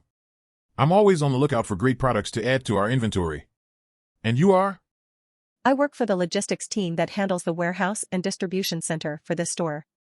We've actually been looking over our shipping schedules and thought we should touch base with you to make sure we have enough stock of certain items. Sounds like we're both thinking about the same thing. Which products are you talking about? Specifically, we need to make sure we have enough snacks and beverages in stock. We noticed that sometimes certain aisles in the store run out quickly. Let me consult my notes. I have a few options that might work. How about these new artisanal popcorn flavors? Or organic energy drinks? They've been doing quite well in our other stores. Hey, those sound great. We can definitely make room in our shipping schedules to fit those in. Fantastic. I'll send over the information on the products and we can coordinate the delivery dates. Perfect, we'll get those into the warehouse ASAP. You know, it's always interesting to see the different trends in what people like to eat and drink. It keeps this job exciting. I totally agree. I always have fun brainstorming new ideas and anticipating what our customers will want next. It never gets boring. Have you come across any quirky trends lately? One of the strangest things I've seen in the warehouse was this bacon-flavored coffee. Laughs, bacon-flavored coffee? That does sound unique. Well, we did have a surge in demand for purple food earlier this year. I'm still not sure why, but I made sure we stocked up on purple potatoes and blueberries. That's hilarious. I bet people were making all kinds of wild dishes with those ingredients. Oh, yes. The Instagram photos alone were worth it. I always love seeing the creativity that comes with food and drink trends. Me too. Well, it's been great chatting with you, but I've got to head back to the warehouse. Let's catch up again soon. Same to you. Looking forward to working with you on more fun and exciting products. Hey there, B. How's it going? Not bad, just analyzing some data for the financial institution. How about you? Same here. What brings you to the financial industry? I specialize in network security, particularly for banking systems. Very cool. I'm a back-end engineer. Working together, I'm sure we can come up with some great solutions. Absolutely. So, what do you think is the most pressing security issue facing our industry today? Well, keeping sensitive financial data secure is obviously a huge priority. Payment fraud is also a big concern. Absolutely. With the rise in mobile banking, we need to make sure that transactions can't be intercepted by hackers. Definitely. We're working on implementing new encryption protocols to prevent that. That's great. What about internal threats? How do we protect against insider attacks? We have a number of access controls in place to limit who can see what data. We also run regular audits to identify any unauthorized activity. Sounds like you have things under control. What about phishing scams? How do we educate our clients to avoid giving out sensitive information? We send out regular security alerts and provide training to our staff to recognize and respond to these threats. We also have a two-factor authentication system for online banking. Those are all great measures. Do you have any suggestions for me on how I can improve network security? You know, it's always a good idea to keep up to date with the latest security trends and best practices. Attend conferences and stay knowledgeable about new threats. Excellent advice. Thanks for sharing that with me. No problem. It's great to have someone on the team who knows their way around network security. Likewise, it's great to have a back-end engineer like you who knows how to implement effective security measures. Thanks, B. I think this partnership will be beneficial for both of us. Agreed. Let's go and make the financial world a safer place. Good afternoon, sir. May I ask if you need any assistance? No, thank you. I'm just browsing for some clothes to buy. All right, I'll be here if you need anything. By the way, do you like shopping? Yeah, it's one of my favorite things to do. What about you? Well, let's just say I'm more of a window shopper. I don't like spending too much money. Haha, that's a good mindset to have. But sometimes it's hard to resist buying something cool. That's true. The struggle is real. But as a security guard, I have to watch my spending carefully. I understand. So what do you do to unwind then after a long day of work? Oh, I love playing basketball with my coworkers. We have our own league here in the mall. Wow, that's awesome. Maybe I should join your league someday. Sure thing. Just let me know if you're interested. Let's see. Do you have any favorite stores here? Well, I always find myself going to that one coffee shop over there. Do you like coffee? Yes, actually. I'm a bit of a caffeine addict. That shop makes a mean latte. Then why don't we grab one after your shift ends? It'll be my treat. Really? That's very kind of you. Sure, I'd love that. Great. It's always nice to make new friends. Indeed it is. I look forward to it. Thanks for the offer. Hey there, B. how's it going? Pretty good, eh? Thanks for asking. How have you been? I'm doing well, thanks. I wanted to ask you for your thoughts on the new risk assessment model we're implementing using machine learning. Sure thing. What's on your mind? I was wondering if you had any ideas on how we can make the model more accurate and reliable. Well, we could try tweaking the algorithms a bit and see if that makes a difference. That's definitely something to consider.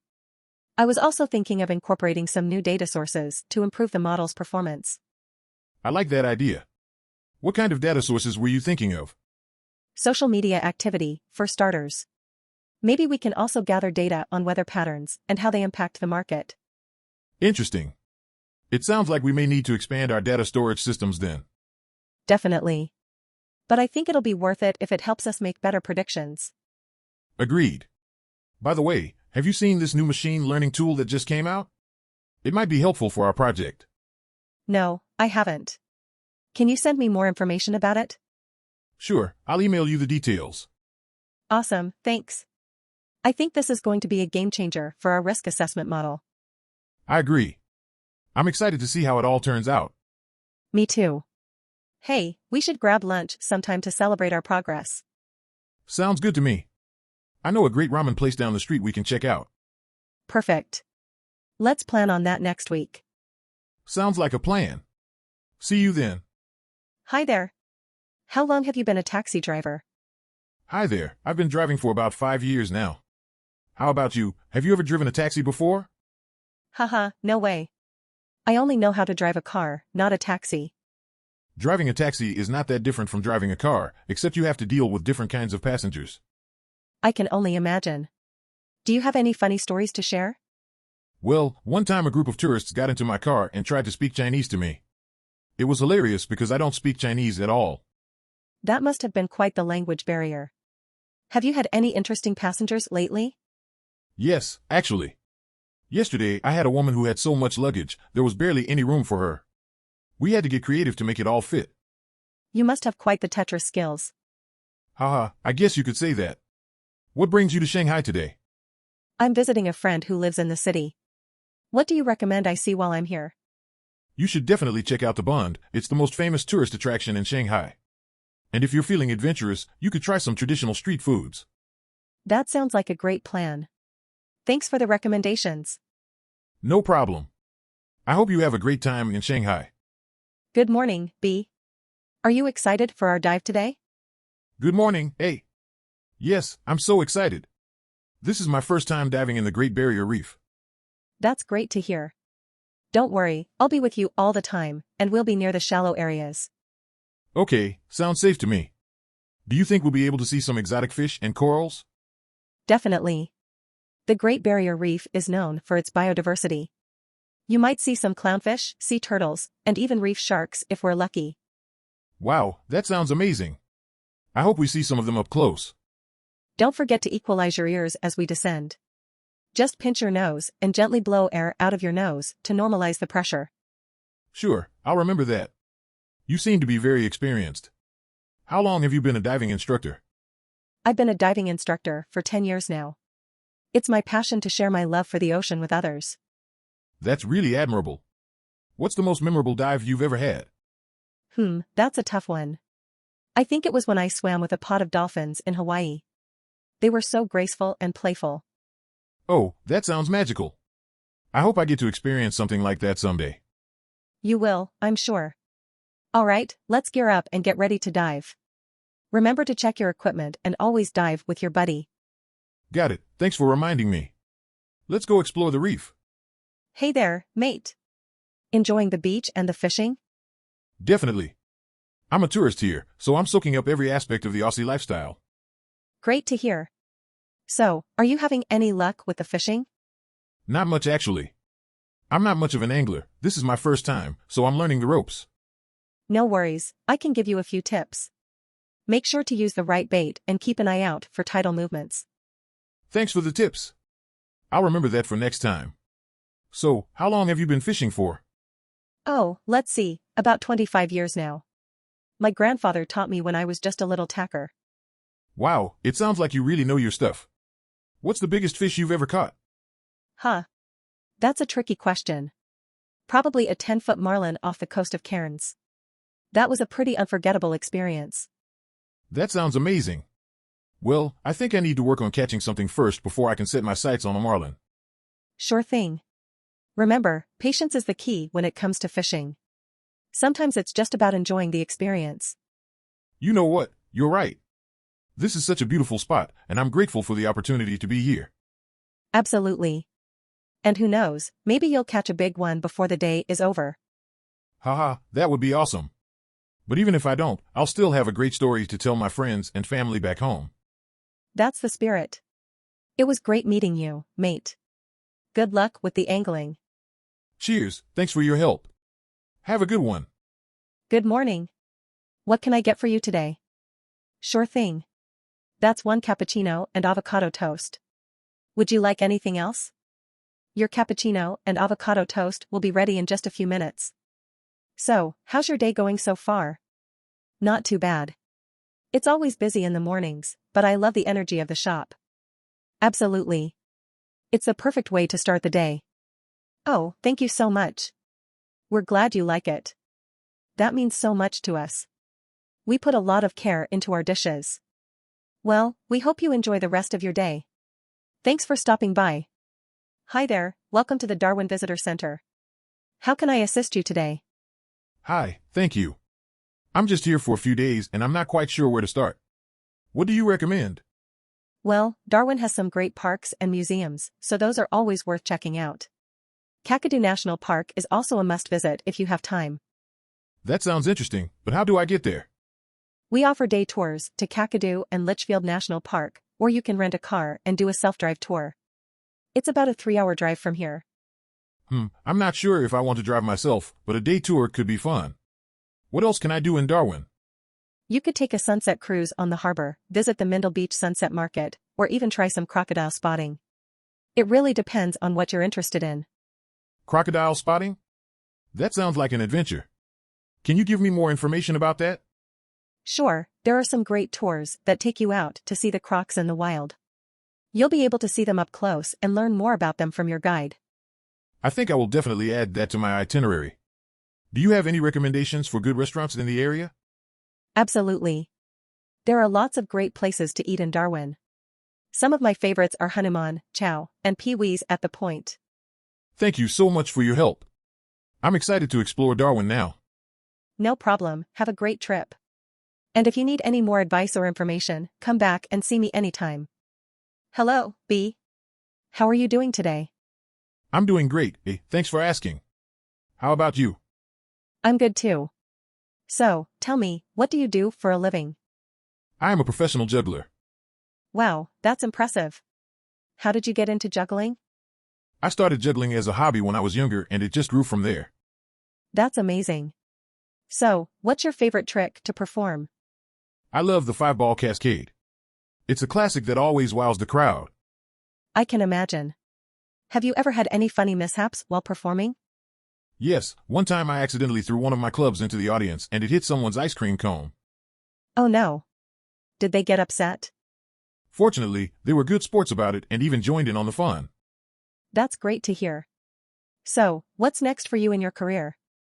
I'm working on developing some new, never-before-seen juggling combinations. I can't wait to see them. Well, thanks for chatting with me, B. Of course, anytime. Thanks for having me, hey. Hey, sweetie, do you want to go down the big slide with me? Yeah, Dad, let's go. Alright, let's climb up this ladder. Are you sure you're not scared? No way, Dad. I'm brave like you. Haha, I like your confidence. Alright, on the count of 3, we'll push off. 1, 2, 3. Asterisk screams asterisk, this is fun, Dad. You were right. I told you it would be exciting. Just hold on to the sides, okay? Okay. Ha ha ha, you have such a big smile on your face. I love seeing you have fun. Me too, Dad. I can't wait to do it again. We can definitely do it again. But let's take a break first and get some ice cream. Yum, that sounds great. Thanks, Dad. Of course, sweetie. You deserve a treat after being so brave. I have the best dad ever. No, I have the best daughter ever. I love you. I love you too, Dad. Good evening, B. How are you doing tonight? I'm doing well, thank you for asking. How about you? I'm feeling great, especially since we're going to cook some fantastic South African dishes today. That sounds exciting. What are we going to make? For starters, I think we should go for some boerewors, which is a traditional South African sausage. Sounds delicious. What's next? How about we prepare some biltong, which is a cured meat snack that South Africans love. I've never had biltong before, but it sounds interesting. It's a national favorite, trust me. Then, for the main course, we can prepare some bobo thai, which is a baked dish made with minced meat, spices, and raisins. I've heard about bobo thai. Is it similar to shepherd's pie? It's different, but just as savory. And, for dessert, we can't miss out on the malva pudding, which is a sweet and sticky sponge cake with a delicious creamy sauce. Wow, you sure know how to tempt my taste buds. I can't wait to try all of these dishes. Don't worry, B, I'll guide you through the process. And, who knows, maybe these South African dishes will become a new favorite of yours too. Thank you, Chef A, for the guidance. Let's get cooking and serving those delicious South African dishes. Hey there. Welcome to the Great Barrier Reef. My name is Tom and I'm your dive instructor for today. Hi, Tom. Thank you for having me. I can't wait to explore the underwater world. Great attitude. So, have you dived before, or is this your first time? This is my first time, but I've always been fascinated by the ocean and marine life. Perfect, then you're in for a treat. We'll start with a quick briefing and some safety instructions so that you feel comfortable. Sounds good, safety first. What kind of marine life can we expect to see? Well, there's a great variety of marine life here, like clownfish, turtles, sharks, and even whales during certain seasons. Wow, that's impressive. I hope we get to see some of them. Don't worry, we'll do our best to spot them. Now let's gear up and head to the boat. All right, let's do this. Tom, that was incredible. I can't believe how many different species we saw. I'm glad you enjoyed it. So, which one was your favorite? It's hard to choose, but I think the sea turtles were so graceful and peaceful to watch. Totally agree, they're my favorite too. Did you get scared at any point during the dive? Not really, I was a bit nervous in the beginning, but your guidance and the calm environment put me at ease. That's great to hear, you did a fantastic job. How about we celebrate with some fresh seafood for lunch? Yes, please, I'm starving. Thank you, Tom, for giving me such an unforgettable experience. My pleasure. Don't forget to spread the word and come back again soon. Good evening and welcome to Miami Beach Hotel. How may I assist you with your check-in today? Hi there. I have a reservation under the name Smith for a room with an ocean view. Certainly, Mr. Smith. Let me check our system. Ah, yes, here it is. You'll be staying with us for 3 nights, correct? Yes, that's right. Great. And may I see your ID and credit card, please? Sure thing, here you go. Thank you. Everything looks great, Mr. Smith. Just a heads up, we do have a resort fee that covers things like Wi-Fi, beach chairs, and towels. It'll be added to your final bill at checkout. Okay, I appreciate the heads up. Do you have any recommendations for things to do in the area?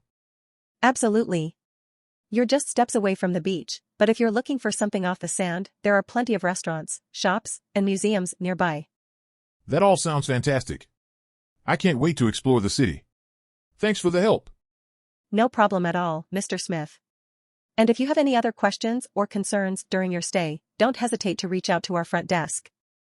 Will do, thanks again. Enjoy your stay at Miami Beach Hotel.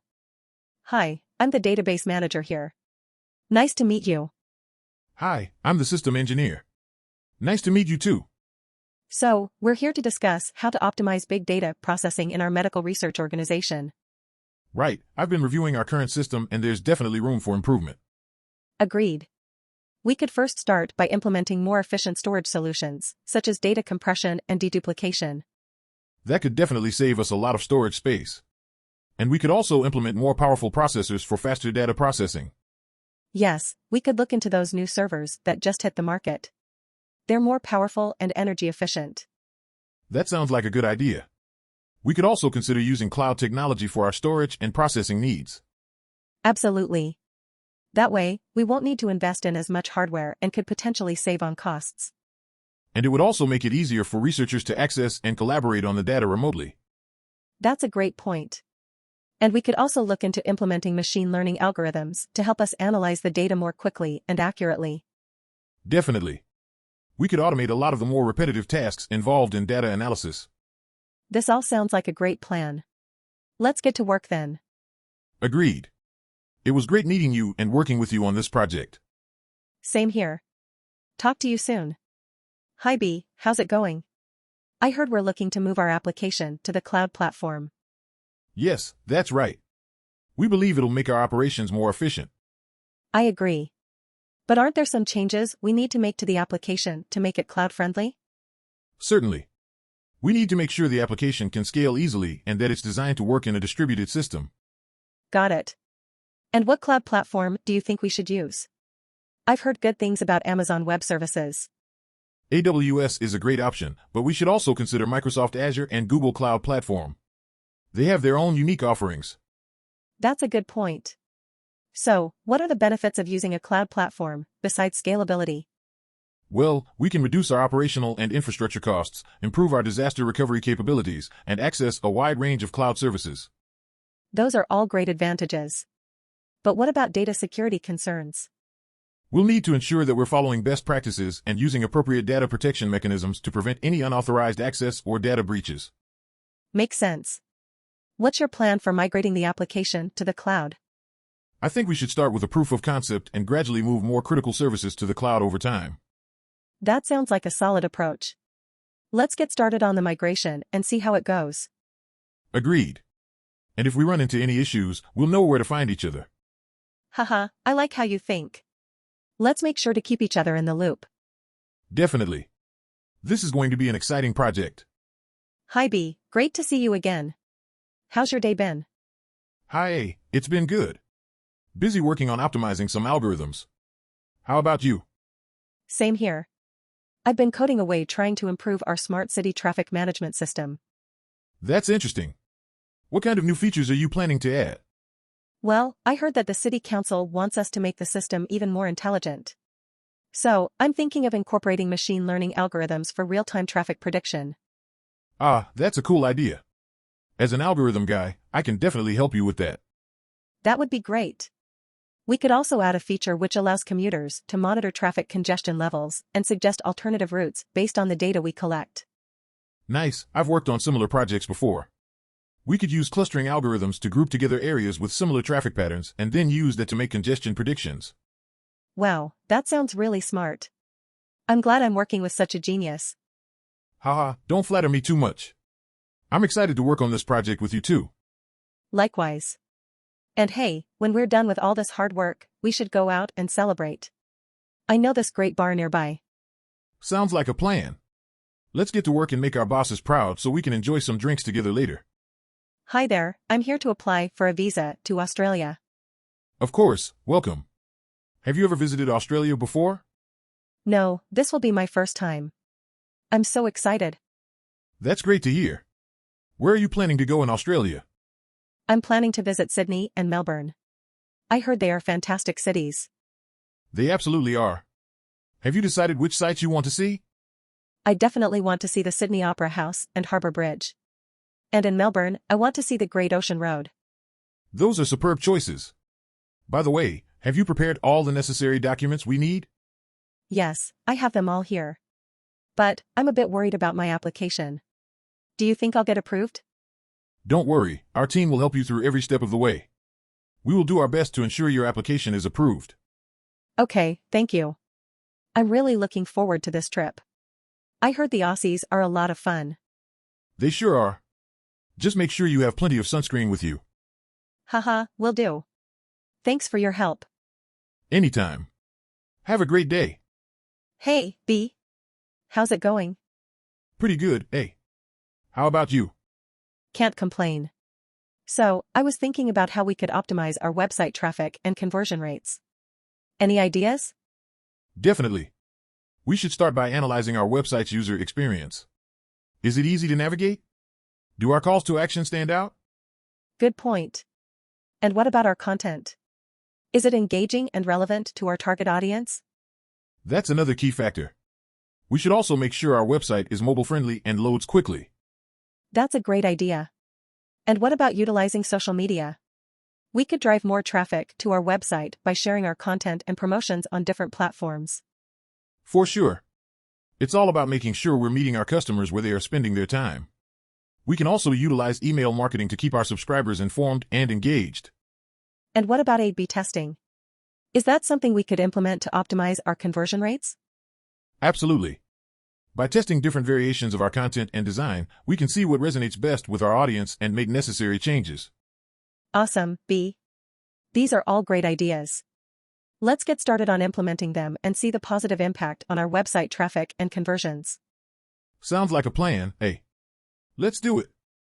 Hey there, B. Do you have any experience with automating contract management? Yeah, I've worked on a few projects like that before. What specifically are you looking to do? Well, our law firm has been struggling to keep up with all the contracts we're dealing with. We need a way to streamline the process. I see.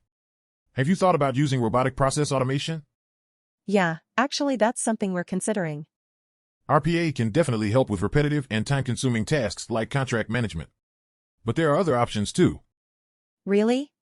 Like what? Well, artificial intelligence and machine learning can also be used to automate contract review, analysis, and even drafting.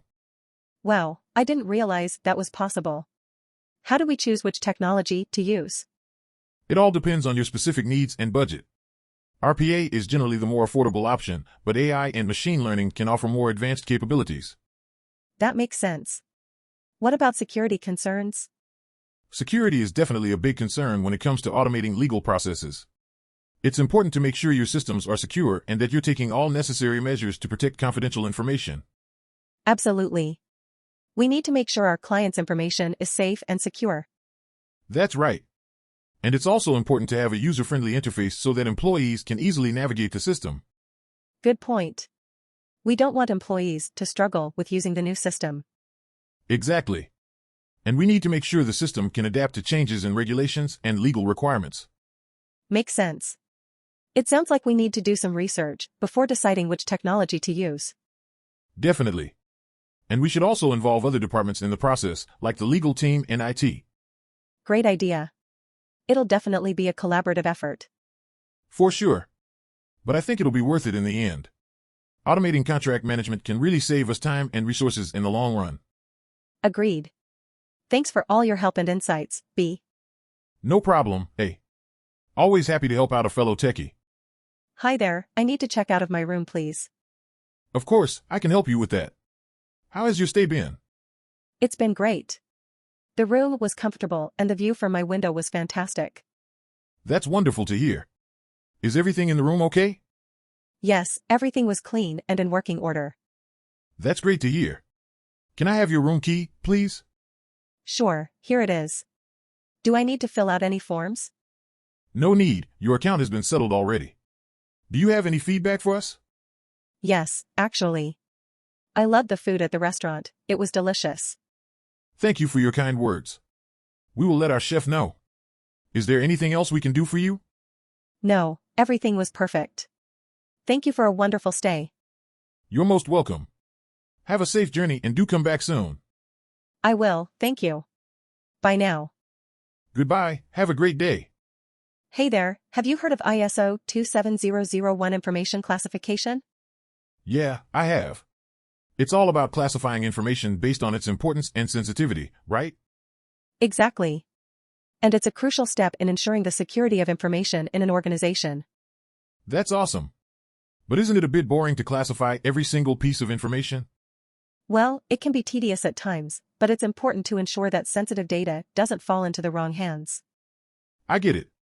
So, what are the different levels of classification? There are typically 4 categories: public, internal, confidential, and secret. Sounds like a spy movie. I like it. Haha, yeah. But it's serious stuff. You have to be careful when handling confidential and secret information. Of course, we don't want any leaks. So, how do we label each category?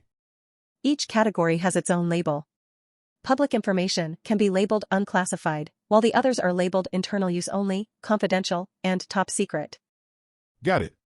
And who gets to access these labeled information? Access to the information is determined by an organization's security policies and procedures. That makes sense. So, we have to make sure we follow the policies to protect the information. Absolutely. It's not just about labeling, it's about making sure the right people have access to information they need to do their jobs. Well, I guess we need to get serious about our information management. Thanks for the info. No problem. Let's keep our eyes on the prize of keeping our information safe and secure. Hello, welcome to our noodle shop. What would you like to order? Hi there, I'd like to try your famous Dan noodles and a classic milk tea with boba, please. Great choice. Our Dan noodles are a customer favorite. Would you like them spicy or mild? I'll go for spicy, please. I like a bit of a kick. Noted. And for the milk tea, would you like any toppings besides boba?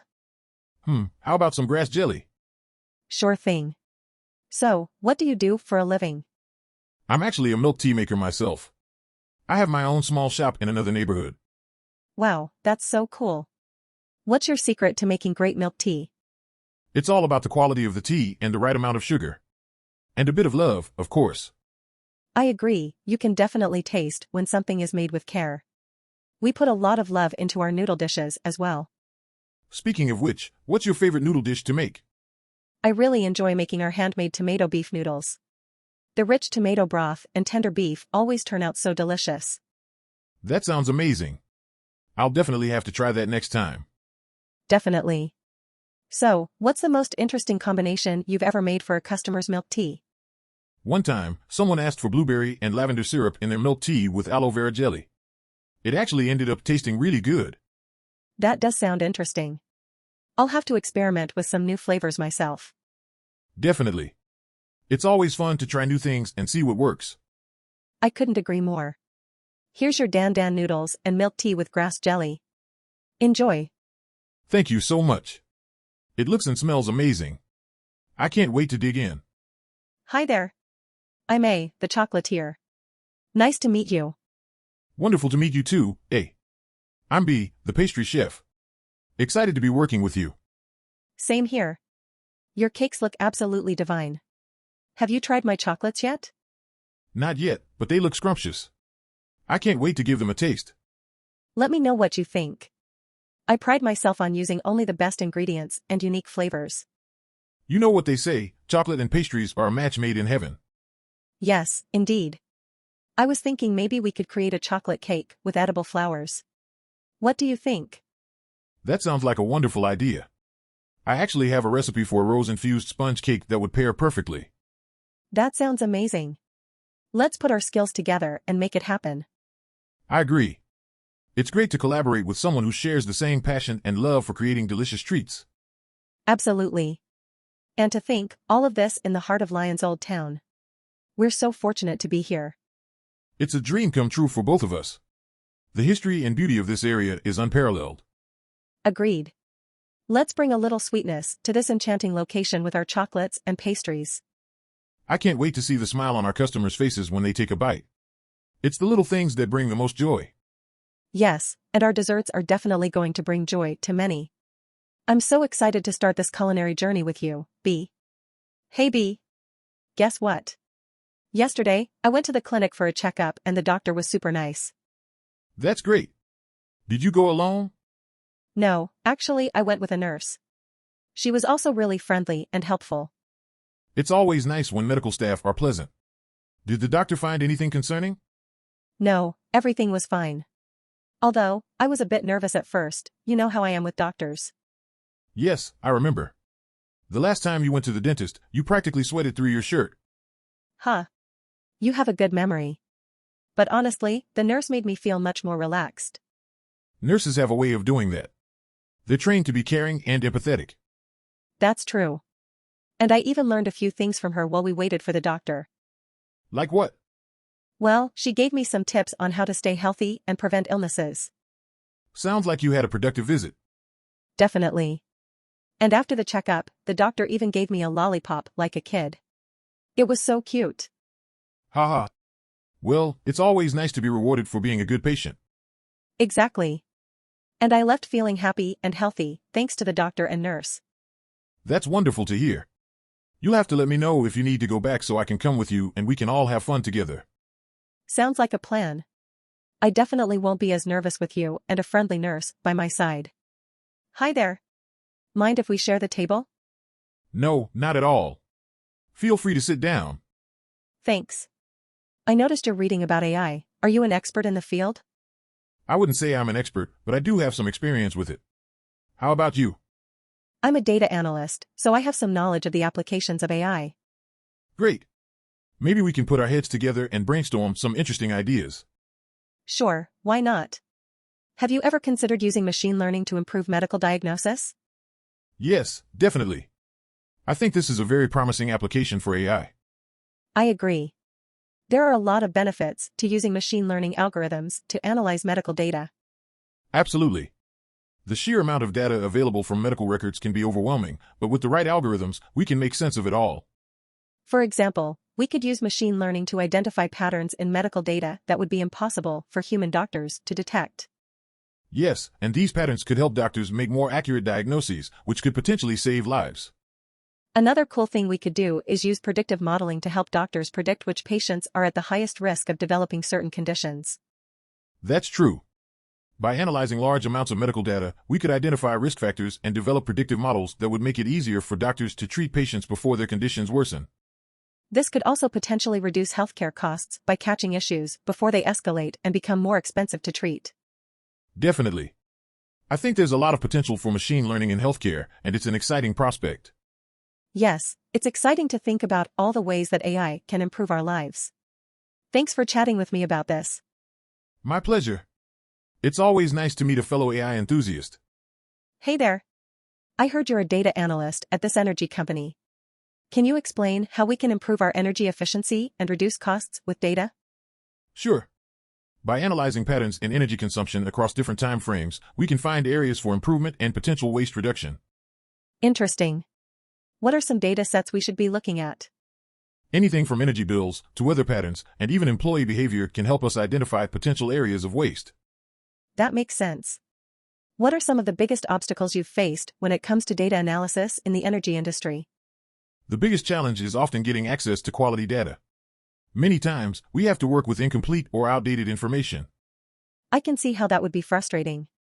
What kind of software do you use for data analysis? We use a mix of open source and proprietary software. Some of the popular ones are R, Python, and Tableau. Ah, I see. What are some of the most interesting insights you've uncovered in your data analysis? We found that turning off unused equipment during off hours, such as printers and computers, can save a significant amount of energy. Fascinating. What kind of savings are we talking about here? We estimated that implementing this could save us roughly $10,000 annually. That's amazing. Are there any other areas where we can save money by using data analysis? Yes, we could use predictive modeling to forecast equipment failures and plan maintenance accordingly, reducing costly downtime. Good point. Predictive modeling sounds complicated though. Can you explain how it works in layman's terms? Sure. It's basically using historical data to predict future events or patterns. For example, we can use past equipment failure rates to predict when the next failure is likely to occur. Gotcha, that sounds like a valuable tool. What do you think the future holds for data analysis in the energy industry? I think there's a lot of potential for using data analysis to optimize energy usage and reduce costs. As technology continues to evolve, we'll be able to collect even more detailed data and make even more accurate predictions. Sounds exciting. Thanks for chatting with me about this important topic. I look forward to seeing what insights we can uncover with data analysis. Hey B, how's it going with the back-end development for our social media website? It's going well, thanks for asking. I'm working on setting up the database structure and user authentication system. Great. I'm busy designing the front end and making sure it's visually appealing and user-friendly. That's awesome. Do you have any suggestions for optimizing the website's performance? Actually, yes. I was thinking of incorporating lazy loading and minimizing server requests to improve speed. Smart thinking. I'll make sure to keep that in mind while writing the back-end code. By the way, what do you think of adding a chat feature to the site? I love that idea. We can use socket programming for real-time messaging between users. Yeah, that sounds like a fun and interactive feature that users would enjoy. Definitely. Speaking of which, have you thought about color schemes and branding for the site? Yup, I'm planning on using a bright and colorful palette to inspire a positive and friendly atmosphere. Sounds great. I'm looking forward to seeing the end product of our collaboration. Me too, it's always exciting to see our ideas come to life. Let's make this social media website the best one out there. Agreed. With our technical skills and creative minds combined, it's sure to be a hit. Good morning. Thank you for coming in today. How was your weekend? Good morning. It was great, thanks for asking. How about you? It was pretty good. I went to a concert on Saturday. So, let's get straight to business. I have your financial report ready for you. Do you have any questions so far? Not yet, everything looks good. That's great to hear. Your revenue has increased by 10% since last quarter. That's a solid improvement. Yes, we've been working really hard to expand our customer base. Well, it certainly shows. Your profit margins have also improved significantly. Looks like you're doing a great job managing expenses. Thank you, we try our best. And speaking of expenses, I noticed you've been spending quite a bit on office supplies. Have you considered buying them in bulk? Actually, I haven't. That's a great idea. Yes, it can save you a lot of money in the long run. I'll send you some options. Thanks, I appreciate it. Is there anything else you'd like to go over? Not today, everything seems pretty straightforward. Thank you for your help. No problem at all. Don't hesitate to reach out if you have any questions in the future. Have a great day. You too, thanks again. Hi there. Are you Mr. B, the business traveler to Sydney? Yes, that's me. Are you the travel planner for my trip? Yes, I am. So, what are your plans in Sydney? I'll be attending some meetings and conferences there. All right, we have booked your tickets and hotel. Do you have any other preferences? Actually, I would like to visit some attractions during my free time. Sure, we have some options like the Opera House or the Harbor Bridge. Which one do you prefer? I'd love to see the view from the Harbor Bridge. Excellent choice. We can arrange a guided tour for you there. Would you like to try some local cuisine too? Absolutely. What do you recommend? You should try some seafood at the fish market. It's famous for its freshness and variety. Sounds great. Thank you for the suggestion. No problem. We're here to make your trip comfortable and enjoyable. I really appreciate your help. You made the planning process so easy. It's our pleasure. Do you need anything else? No, that's everything. Thanks again. You're welcome. Have a pleasant journey. Hi there. I'm the project manager for this hospital's information system upgrade. And you are? Hi, I'm an IT consultant. Nice to meet you. Great, let's dive right into it. We're looking to optimize the hospital's information system. Any thoughts? Well, first of all, have you considered implementing a cloud-based system? It would allow for more mobility and easier access to patient information. That's a great idea. And what about security concerns? It's actually more secure since the data is stored in a remote server with state-of-the-art security measures. Plus, it reduces the risk of data loss due to hardware malfunctions. Got it. Moving on, what about the user interface? We should focus on making it simple and user-friendly for the staff. It'll reduce the learning curve and minimize errors. That makes sense. And what about patient access to their own information? We could create a patient portal where they can view lab results, appointment schedules, and even make payments online. Brilliant. And how about data analytics? We could integrate data analytics to provide valuable insights on patient care and hospital operations.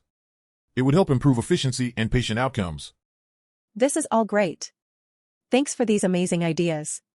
Do you have any more? How about gamification for the staff? It could incentivize them to complete tasks quickly and accurately. I love it. I'm excited to get started on these improvements. Thanks so much for your expertise. You're welcome. It was my pleasure. Hey, have you ever tried feijoada? Oh, you mean that Brazilian dish? Yep, that's the one. It's a hearty stew of beans, beef, and pork. Sounds interesting. Is it hard to make? Not really. You just need to soak the beans overnight, then throw everything else in a pot. And how does it taste? It's savory and flavorful, with a slight smoky taste from the pork. I might have to give it a try. Are there any side dishes that go well with it? Definitely. It's usually served with white rice, sliced oranges, and farofa, a toasted cassava flour mixture. Wow, that sounds like a complete meal. Do people eat it for any particular occasion? It's traditionally served on weekends or special occasions, like holidays and weddings. Oh, so it's a special treat. I love trying new dishes, so I'll definitely give fajota a shot. Great. Just make sure to bring your appetite. This dish is filling. Haha, will do. Thanks for introducing me to fajota. Hey, have you been thinking about traveling to Australia? Yeah, I am thinking of going to Cairns. Wow, that's a great choice. Have you planned your trip yet? Not really. I have heard that there are a lot of things to do there. Definitely. I suggest you start with visiting the Great Barrier Reef. It's breathtaking. That sounds amazing. Do you have any other recommendations? Well, you can also visit Daintree Rainforest and do some hiking there. Hiking sounds great, but what else? I think you should also check out Kuranda Village. It's a cute little town with lots of unique shops and restaurants. That does sound like a good place to relax. Any more suggestions? Yeah, if you have time, visit the Atherton Tablelands. It's a beautiful and unique landscape. That sounds like a really full itinerary. Do you think we should get a rental car? I definitely recommend it. It will give you the freedom to explore all these places on your own schedule. Good point. How many days do you think we need there? I think you should plan for at least 5 to 7 days to really see and experience everything. Okay, I'll keep that in mind. Thanks for your recommendations. No problem. Have a great trip and take lots of pictures. Hey B. How are you feeling about the rehearsal today? I'm excited, but a little nervous too. We have that big concert coming up soon.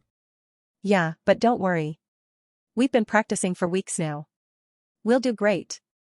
Laughs, you always know how to calm my nerves. Thanks, hey. No problem, B. That's what I'm here for. So, did you get a chance to listen to the new song I sent you? Yes, I did. It's amazing. I love the melody and the lyrics. I'm glad you like it. I was worried it might be too different from our usual style. Different is good sometimes. It's good to mix things up and keep things interesting. That's true. All right, let's get this rehearsal started. I'm ready to rock. Laughs, you always know how to get us pumped up. Let's do this. Hey, before we start, can you remind me of the key changes in the bridge again? Sure thing. It goes from G to E minor to a minor to D, got it? Got it. Thanks, all right, let's start from the top. Plays guitar. Starts singing, Take Me Down to the Paradise City. Joins in, Where the Grass is Green and the Girls Are Pretty. Both laugh, let's keep going. This rehearsal is going to be epic. Hello B. It's great to finally work with you on this energy efficiency project. Hi A. Yes, I've been looking forward to this too. I think we can make a real impact on the company's energy costs. Definitely. So, what kind of data do we have access to? We have data on energy usage, equipment performance, and environmental factors like temperature and humidity. Interesting. There could be a lot of correlations we can find between the different data points. Yes, and we can use machine learning algorithms to analyze the data and identify patterns that might be hard for humans to detect. That's a good idea. Are there any specific areas of the company's operations we should focus on first? I think we should start with the buildings that use the most energy. We can analyze their equipment performance and see if there are any areas that need improvement. Makes sense. I also think we should consider implementing some kind of real-time monitoring system so that the company can respond to energy spikes as they happen. I like that idea. We could use sensors to collect data on energy usage and equipment performance in real time, and then use that data to make adjustments on the fly. It would also be great if we could come up with some kind of energy usage dashboard that the company could use to track its progress over time. Yes, that's a good idea. We could use data visualization tools to create an easy-to-use dashboard that shows the company's energy usage over time and highlights areas where they can improve. This is going to be a challenging project, but I'm excited to see what we can accomplish. Agreed. With our combined expertise, I'm sure we'll be able to help the company achieve its energy goals and save money in the process. Good morning. I am so excited to be baking bread today. How are you doing? We're making all kinds of fresh bread, from classic sourdough to chocolate croissants. What are you delivering today? Oh, that's wonderful. I'm glad our bread is being enjoyed by so many people. Speaking of which, would you like a warm croissant to go with your coffee? Here you go. Enjoy. Can you tell me about the most unusual delivery you've had? Wow, that's quite unique. But it's also adorable. I'm sure the cats and their human friends enjoyed it. Well, I grew up in a family of bakers, and it simply became my passion. Baking is my creative outlet, and nothing is more satisfying than seeing people enjoy my creations. Absolutely. And who knows, maybe someday we can collaborate and make a unique bread delivery? No problem, and thank you for delivering our bread.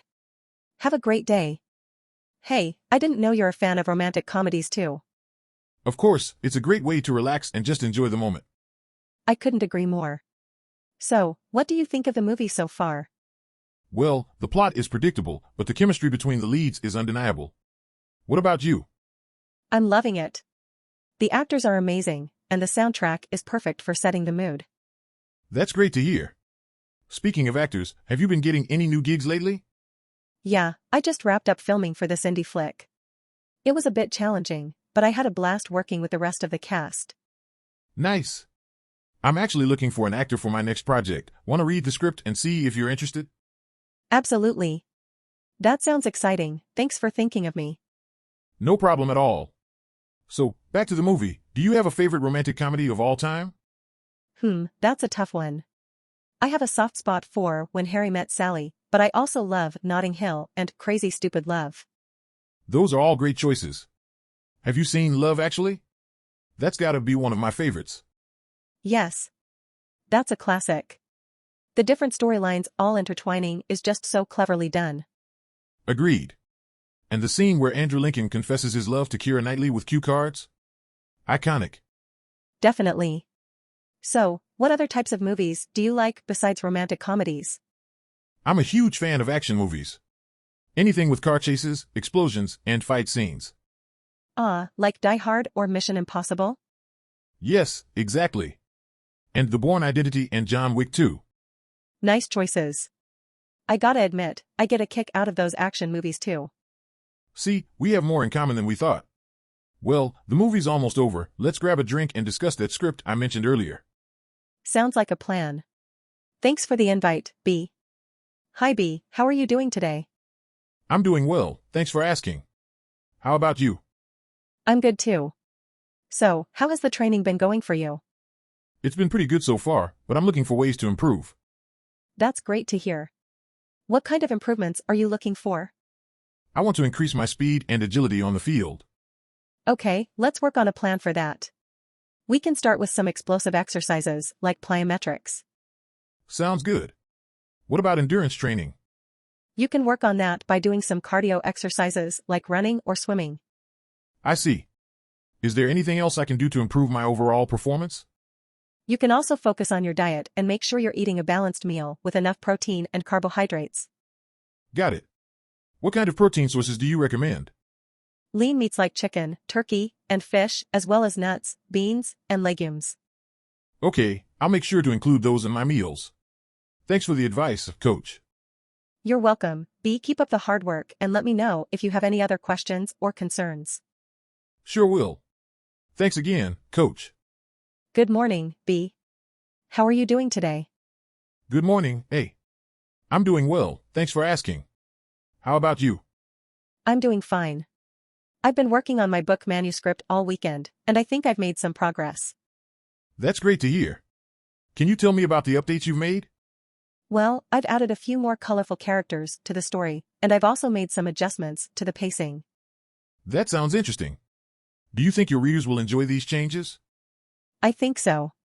I want the story to be engaging and fun to read. Absolutely. Speaking of engagement, have you thought about any marketing strategies for the book? Yes, I have. I've been thinking about organizing a book launch party and inviting some influential people in the literary world. That's a great idea. And have you thought about any giveaways or promotions to increase visibility? Yes, a few.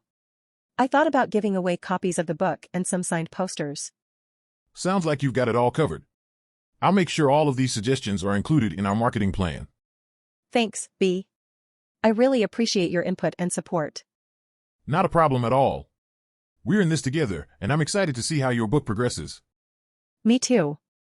I'm glad to have you on my team. Hi there. I see you're working on a report. Need any help? Oh, hi. Yes, I'm doing a report on the history of chocolate. It's quite interesting, but I'm having trouble finding some specific information. That sounds like a fun topic. What kind of information are you looking for? I'm trying to find out when chocolate was first introduced to Europe. Ah, I see. Well, according to my research, chocolate was brought to Europe by the Spanish in the 1500s. It was initially consumed as a drink, and it wasn't until later that it was turned into a solid form for eating. Really? That's so interesting. I had no idea. Yes, and did you know that the first chocolate bar was created by the British chocolate company, Fry's, in 1847? No way. That's so cool. Thank you for the information. You're welcome. So, are you enjoying doing this report? Yes, I am. I love chocolate, so it's been fun learning about its history. That's great to hear. Well, if you need any more help, just let me know. Will do. Thanks again. No problem. Enjoy the rest of your project. Thanks, I will. Hi there, how are you today?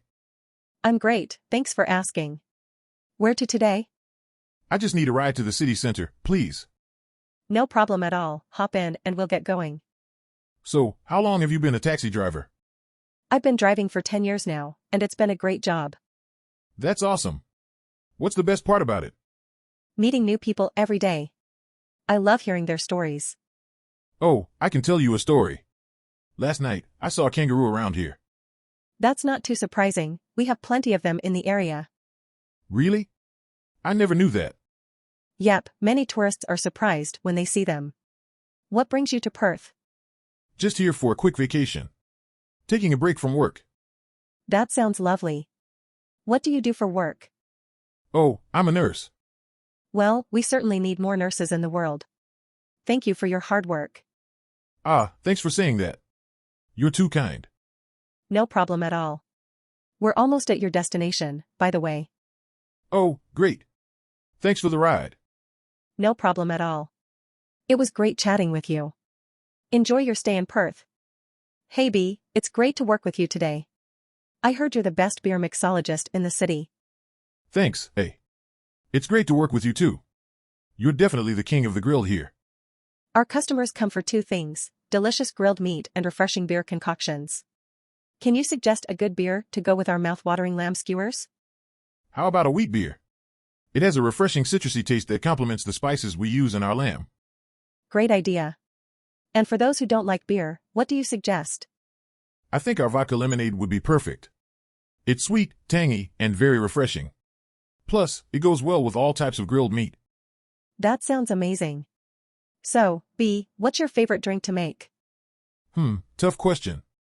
I love making classic cocktails like martinis and old fashions, but I'm also a big fan of experimenting with new flavors and ingredients. Speaking of experimenting, have you ever tried adding beer to a cocktail? Oh yeah, I've made a beer margarita before. It was surprisingly good. The beer added a nice frothy texture and a subtle hoppy tang. Wow, that sounds wild. I need to try that sometime. Absolutely. We can experiment with some new recipes after work if you want. Yes. Let's do it. But before that, let's grill some meat and serve our customers some of your delicious beer cocktails. Those hungry customers won't wait for long. Let's get to it. So, B, I hear you're the best UI designer in the business. We're looking to create a killer fitness app and we need your expertise. Thank you for the compliment, A. I'm happy to help. What are the key features you're looking to incorporate? We want users to be able to track their workouts, set goals, and connect with others in the fitness community. Great. And what's the target audience? Who are we designing for? We want to attract a diverse group of people who are serious about fitness, from beginners to pros. We want the app to be fun and user-friendly. Got it. I'm envisioning a clean, modern design with bold colors and intuitive navigation. Maybe we could incorporate some gamification elements to encourage engagement. That sounds awesome. And maybe we could throw in some interesting challenges and rewards to keep our users motivated. Yes, absolutely. We could also add some social features, such as the ability to share progress with friends and compete with others. I love it. So, what's the timeline for this project? When can we expect to launch? Well, given the scope of the project, I think we'll need a few months to get everything looking and functioning the way we want it to. But I'm confident we can meet the deadline. I'm excited to see the finished product. With your design skills and our development expertise, I think we'll have a real game changer on our hands. Thanks, A. I couldn't agree more. Let's make this happen. Hey B, how's it going? How's your latest game project coming along? It's going well, thanks for asking. We're still in the preliminary phase, trying to come up with some fresh ideas. Well, you've come to the right person. As a software engineer, I work on creating the infrastructure for these games. What are you looking to do? Oh, just trying to figure out how we can give players a better, more immersive experience. Sounds like a challenge. Have you thought about using VR? Definitely. But we were also hoping to come up with something that didn't require such heavy equipment to play. Have you considered integrating the game with some other devices, like a phone or smartwatch? Actually, that's a great idea. We could create a game that interacts with the player's real-world environment. Yes, I think that could really enhance the player's experience. How about incorporating some AI into the game? That could work, yes. What ideas do you have for it? We could create NPCs that are much more interactive with the player. For example, they could learn the player's habits and adjust accordingly. I like that. It would make the game feel more personalized. Exactly. Plus, by using AI, the NPCs could create their own unique storylines. Wow, that sounds really cool. How could we implement this idea? Well, we could start by creating a system to track the player's actions in real time. Would that be hard to create? Not necessarily. We could use some machine learning algorithms to analyze the player's behavior. That could be really interesting. What other ideas do you have? I was also thinking about implementing a system that would allow players to customize every element of the game. How do you mean? For example, they could change the color schemes, the soundtrack, even the characters themselves. That would definitely make the game more unique for each player. And it would give them a sense of ownership over the game. They could even share their customized versions with their friends. I like that idea a lot. It would really boost engagement. Exactly. So what's next on the agenda? I think we should start working on some mock-ups and prototypes for some of these ideas. Sounds great. Let's get to work. Hey there, have you heard about ISO 27001 and 27002? Yeah, I have. They're standards for information security, right? That's right. Do you have any experience implementing them? Not really, I've just read about them. What about you? I've worked on a couple of projects that involved implementing them. They can be a bit daunting, but once you get the hang of it, it's pretty straightforward. So, what's the difference between 27001 and 27002? Well, 27001 is the standard for information security management systems, while 27002 provides guidelines for information security management. Ah, got it. So, what kind of challenges have you faced when implementing these standards? One of the biggest challenges is getting buy-in from senior management.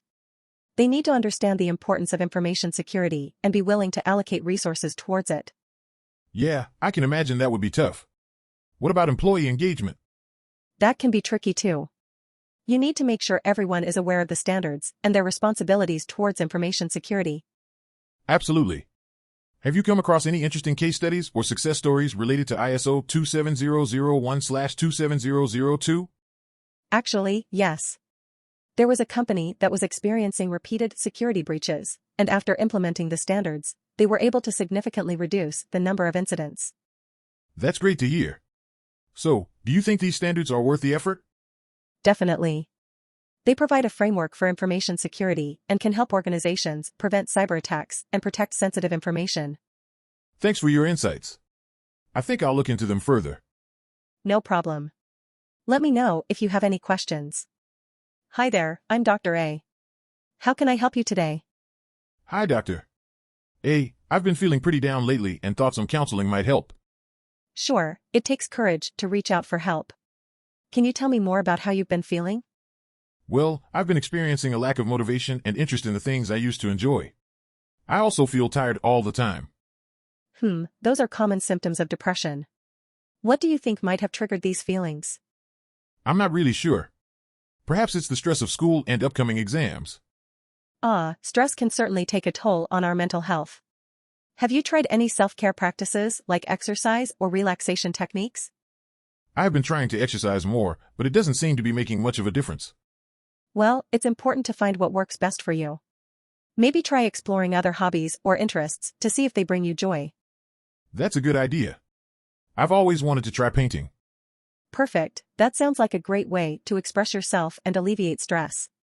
Remember, taking care of our mental health is just as important as taking care of our physical health. Thank you, Dr. A. I really appreciate your advice. You're welcome. Remember, I'm here to support you on your journey towards better mental health. Good morning, B. Can you assist me with adjusting the medication dosage for one of my patients? Of course, A. What's the patient's condition and current dosage? She has high blood pressure and is currently taking 20 milligrams of amlodipine daily. All right, have there been any noticeable side effects or improvements? Her blood pressure readings have been slightly better, but I'm thinking about increasing the dose. What do you think?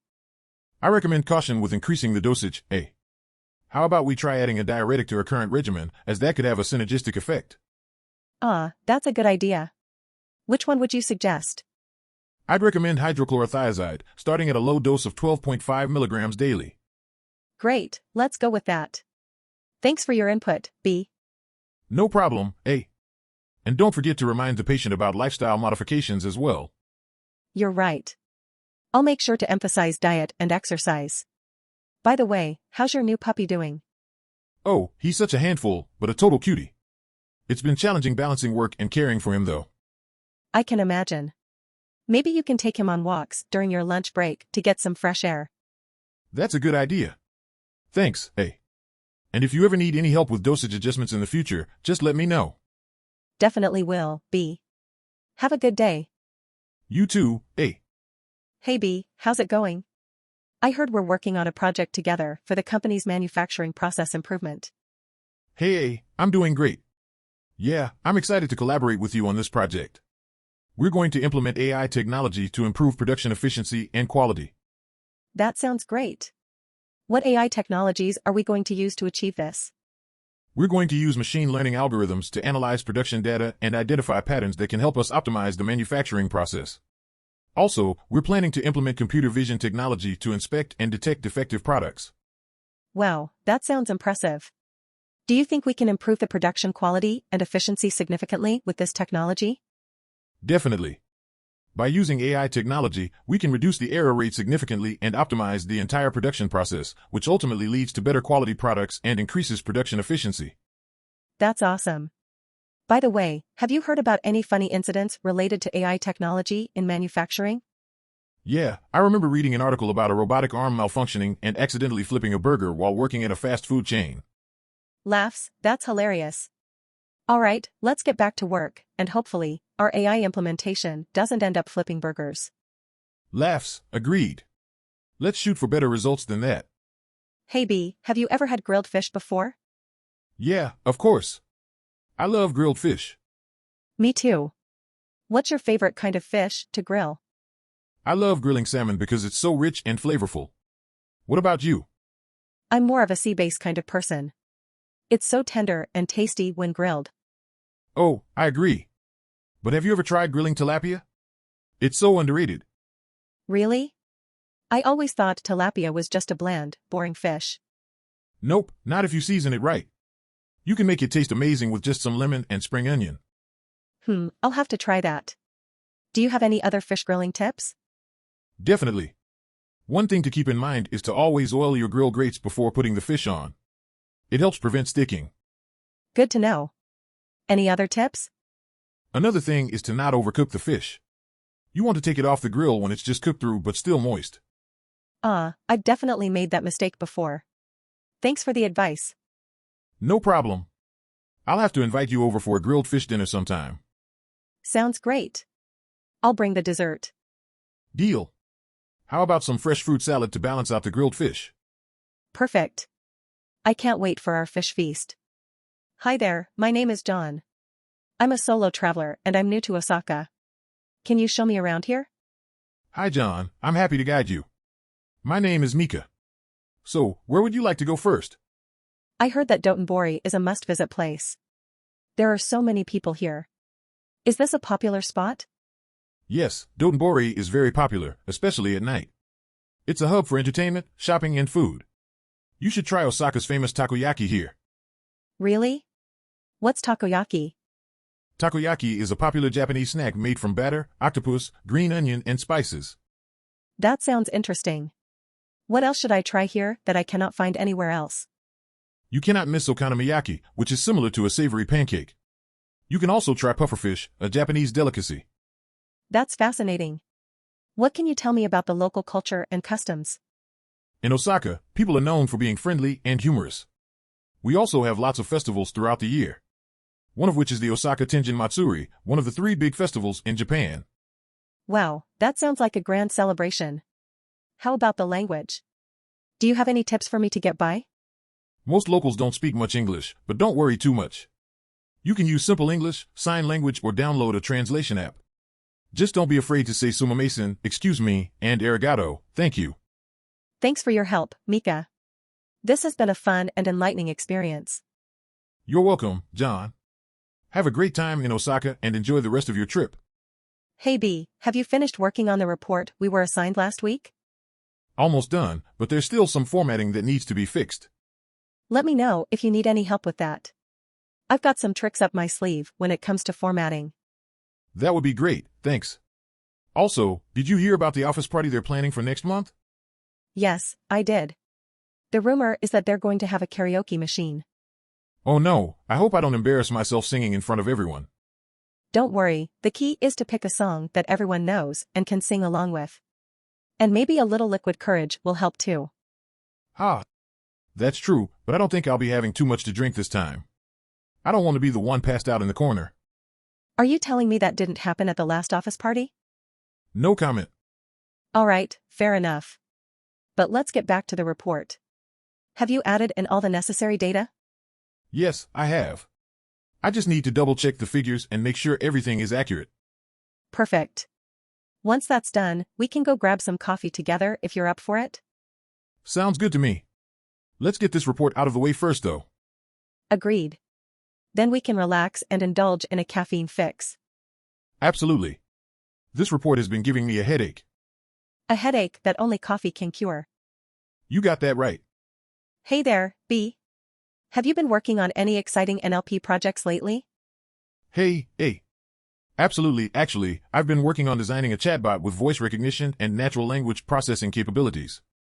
That's awesome. What kind of features are you planning to include in the chatbot?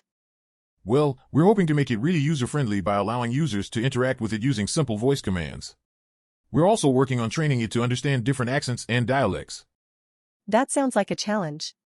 What kind of data are you using to train the model? We're mainly using conversational data from various sources to train the model, and we're also incorporating user feedback to improve its accuracy over time. That's a great approach. How do you plan on making the chatbot more engaging for users? We're planning on adding fun and interactive features, like trivia quizzes or mini-games, to keep users engaged and entertained. That's a great idea. Have you thought about any potential challenges you might face while designing the chatbot? One major challenge is ensuring that the chatbot is able to understand and respond appropriately to a wide range of user inputs. We're also anticipating issues with integrating the chatbot with existing customer service processes. Yeah, those are definitely important considerations. But I'm confident that you and your team will be able to overcome those challenges. Thanks, A. With the right data and a solid development plan, I'm sure we'll be able to create a chatbot that not only makes life easier for our customers, but is enjoyable to interact with as well. Speaking of which, have you given any thought to what we should name our new chatbot? We're still brainstorming some ideas, but we're considering names that convey friendliness and approachability. Maybe something like Chatty or BuddyBot. I like those suggestions. Well, keep me updated on your progress. I'm excited to see how the chatbot turns out. Will do. Thanks, A. Hey, have you seen the latest findings from the source code check? Yeah, I did. Looks like we have some work to do. Agreed. But you have to admit, it's always an adventure looking for and fixing bugs. Yeah. Nothing like a good debugging session to get the blood flowing. So, what's our approach this time? Any suggestions? Well, we could start by prioritizing the issues and tackling the most critical ones first. That sounds reasonable. What about the less severe findings? We could add them to our backlog and address them as time permits. Good idea. I also think we should be proactive in preventing similar issues from arising in the future. Definitely. It's better to catch them before they become bigger problems. Agreed. And let's not forget the importance of documenting the changes we make. That's crucial. It helps us track our progress and communicate it effectively. I couldn't agree more. Well, let's roll up our sleeves and get to work. Chuckles, sounds like a plan. Let's make sure we have plenty of coffee on hand. Good evening, chef. What's on tonight's menu? Bonsoir, eh? We have a 5-course French meal planned, starting with escargots de Bourgogne. Wow. That sounds delicious. What's the next course? It's a classic French onion soup topped with melted Gruyere cheese. That sounds heavenly. What's the main course? We have a choice of either coq au vin or beef bourguignon, served with pomes puree. I'm torn between the two. Which one is your personal favorite? As a chef, I love both, but the beef bourguignon is a personal favorite. Great, I'll have that. And what's for dessert? It's a creme brulee, a creamy custard dessert with a caramelized sugar top. Yum. I can't wait to try it.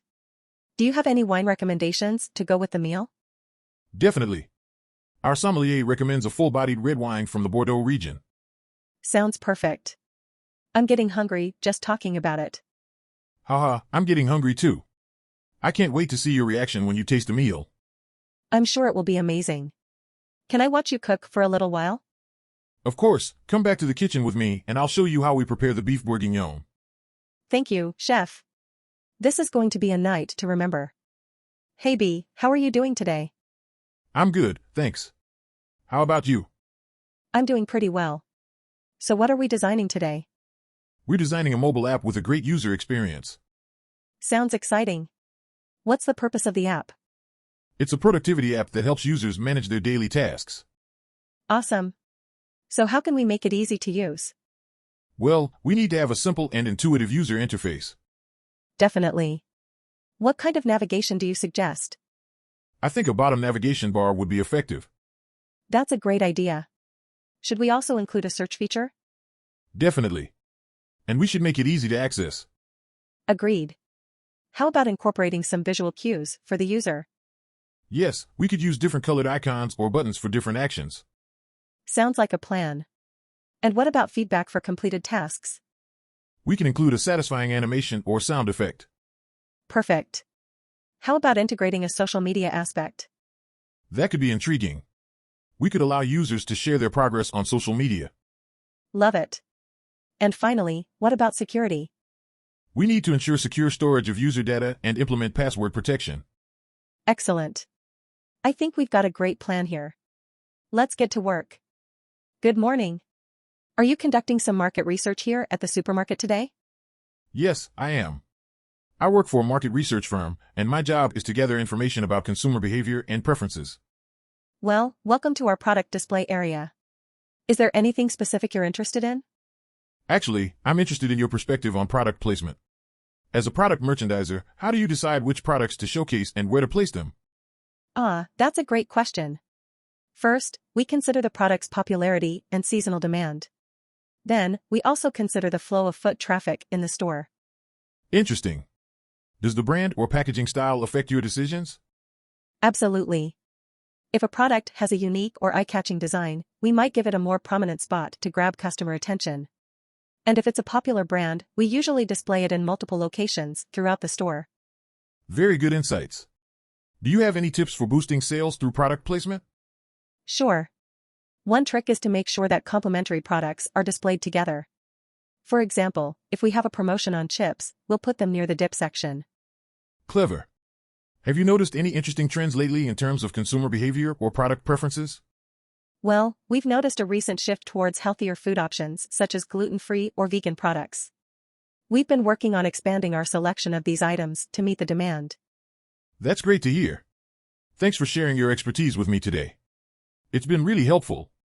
No problem, it was my pleasure. If you need anything else, feel free to ask. Hey, have you tried roti canai before? Yeah, it's one of my favorite foods. Same here. What do you usually eat it with? I usually go for the classic curry dip. How about you? I like it with some sugar or condensed milk, maybe even Nutella if I'm feeling adventurous. Oh wow, I've never tried that before. You're a real foodie. Haha, guilty as charged. Do you have a preferred place to get roti canai? There's this small stall near my house that makes the best roti canai. The crispiness is on point. That sounds amazing. I usually go to this Mamak stall near my workplace. They serve it hot and fresh off the grill. Yum, that's the best way to have it. Have you ever tried roti teller? It's like roti canai but with an egg in it. Yes. That's my go-to order whenever I'm feeling extra hungry. How do you like it? I like it with some dal and chicken curry, but plain or with some sambal sauce is nice too. Same. Talking about roti canai is making me crave it now. Let's go get some soon. I'm down, let's go satisfy our cravings. Hey B, how's everything going with our database system? Hey, it's been a bit overwhelming lately. The data just keeps coming in. Tell me about it. It's a good thing we've got DevOps on our side. Absolutely, I trust you to keep our database system running smoothly. And I trust you to keep our data organized and secure. That's a team effort. So, how can we improve our system's performance? Well, we could try optimizing queries and indexes. That should help with the response time. I completely agree. What about backups? We need to ensure we have reliable backups in place. Right, backups are crucial. We need to set up automated backups and monitor them regularly. That's a good point. We also need to be prepared for disaster recovery scenarios. Yes, we should test our disaster recovery plan periodically to make sure it's up to date. Okay, let's get on it. I'll start working on optimizing our queries and indexes. And I'll set up automated backups and ensure our disaster recovery plan is up to date. Perfect, that way we can ensure our database system is always up and running. We make a good team, B. Absolutely, A. We've got this under control. Hey B, how's it going? Good. Just here to talk about the medical database optimization project, right? Yep, that's the one. So, as the software engineer, I'm thinking we need to make some improvements to the platform. Absolutely. As the database admin, I've been running some performance tests and we could definitely use some tweaking. Great. Let's start with column names. I think we should be more specific, especially for those complex medical terms. Yeah, and we need to make sure the names are uniform across all tables. And while we're at it, let's make those table names a bit easier to read, huh? Agreed. But what about indexing? Well, what are you thinking? I'm thinking we need to reorganize so that we can better balance usage between storage and memory. That makes sense. However, we'll need to also keep in mind the different access patterns for different end users. Exactly. That's why we should increase compression of the data but still maintain accuracy. And let's not forget about security. We need to ensure sensitive patient data is encrypted and access is strictly controlled. Of course, that's a given. But, let's not forget why we're doing this. We want to improve patient outcomes and make it easier for healthcare professionals to do their jobs. Yeah, it's all about the big picture. And hey, maybe our improvements will eventually lead to more time for coffee breaks. Huh. Let's hope so. Well, thanks for your input, B. I'm excited to start working on this project together. Likewise, A, let's make this the best medical database optimization project ever. Hey, have you ever tried tempura? It's one of my favorite Japanese foods. Yeah, I've had it a few times. The crispy batter and the juicy seafood or vegetables inside are amazing. I agree. Do you prefer shrimp or vegetables for your tempura? Honestly, I love both, but I think I have a slight preference for the shrimp. How about you? I'm definitely team veggie tempura. There's something about the crispy texture and the flavor of sweet potato tempura that I can't resist. Sweet potato tempura is delicious, but you're missing out on the shrimp. Just kidding, to each their own. Haha, fair enough. Have you ever tried other types of tempura? Yeah, I've had squid tempura and it was really good. Have you tried it? Actually, no, but it sounds interesting. I'd love to try it sometime. You should. And there's also tempura ice cream if you're feeling adventurous. I've heard of that. It sounds crazy, but also yummy. Exactly. Tempura is such a versatile dish, you can basically tempura fry anything and it will taste great. That's so true. I wonder if anyone's tried tempura frying pizza. That sounds a bit too wild for me. But who knows, it might just work. Maybe we'll have to try it one day and see for ourselves. Thanks for chatting with me about tempura. Of course, always happy to talk about food. Good morning, sir. I'm here to provide some housekeeping services for your room. How can I assist you today? Oh, good morning. Thank you for coming. I'm just heading out for breakfast, but could you please tidy up the room and maybe give the towels a change? Absolutely, sir. We'll get that taken care of while you're out. I hope you're enjoying your stay with us so far. Yes, definitely. This is such a luxurious hotel. It's my first time in Las Vegas, and I'm blown away by everything. That's wonderful to hear. What brings you to Las Vegas? Just a little vacation with some friends. We're exploring the Strip, seeing some shows, and trying our luck at the casinos. Sounds like a fun trip. Do you have any favorite spots or activities so far? Tough to choose. The Bellagio fountains are pretty amazing.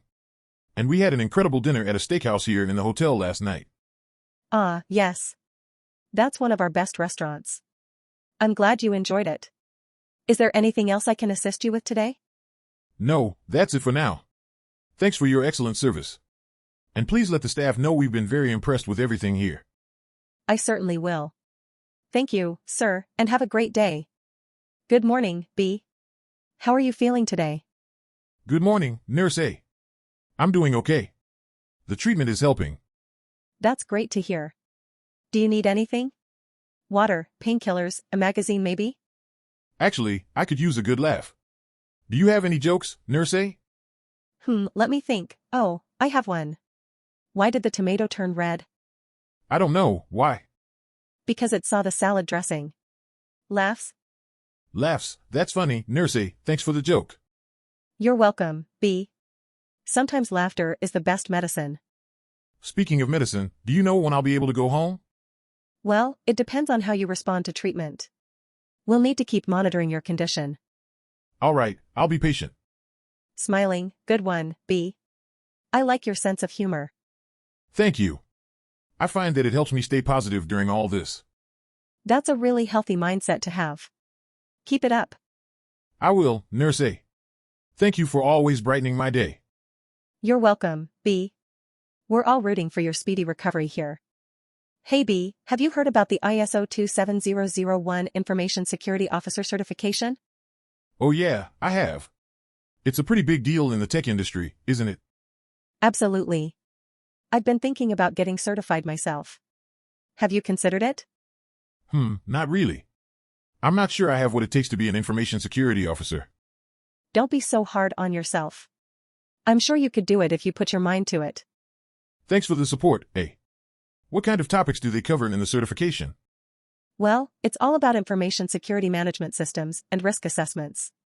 That sounds pretty intense. Are there any perks to getting certified? Definitely.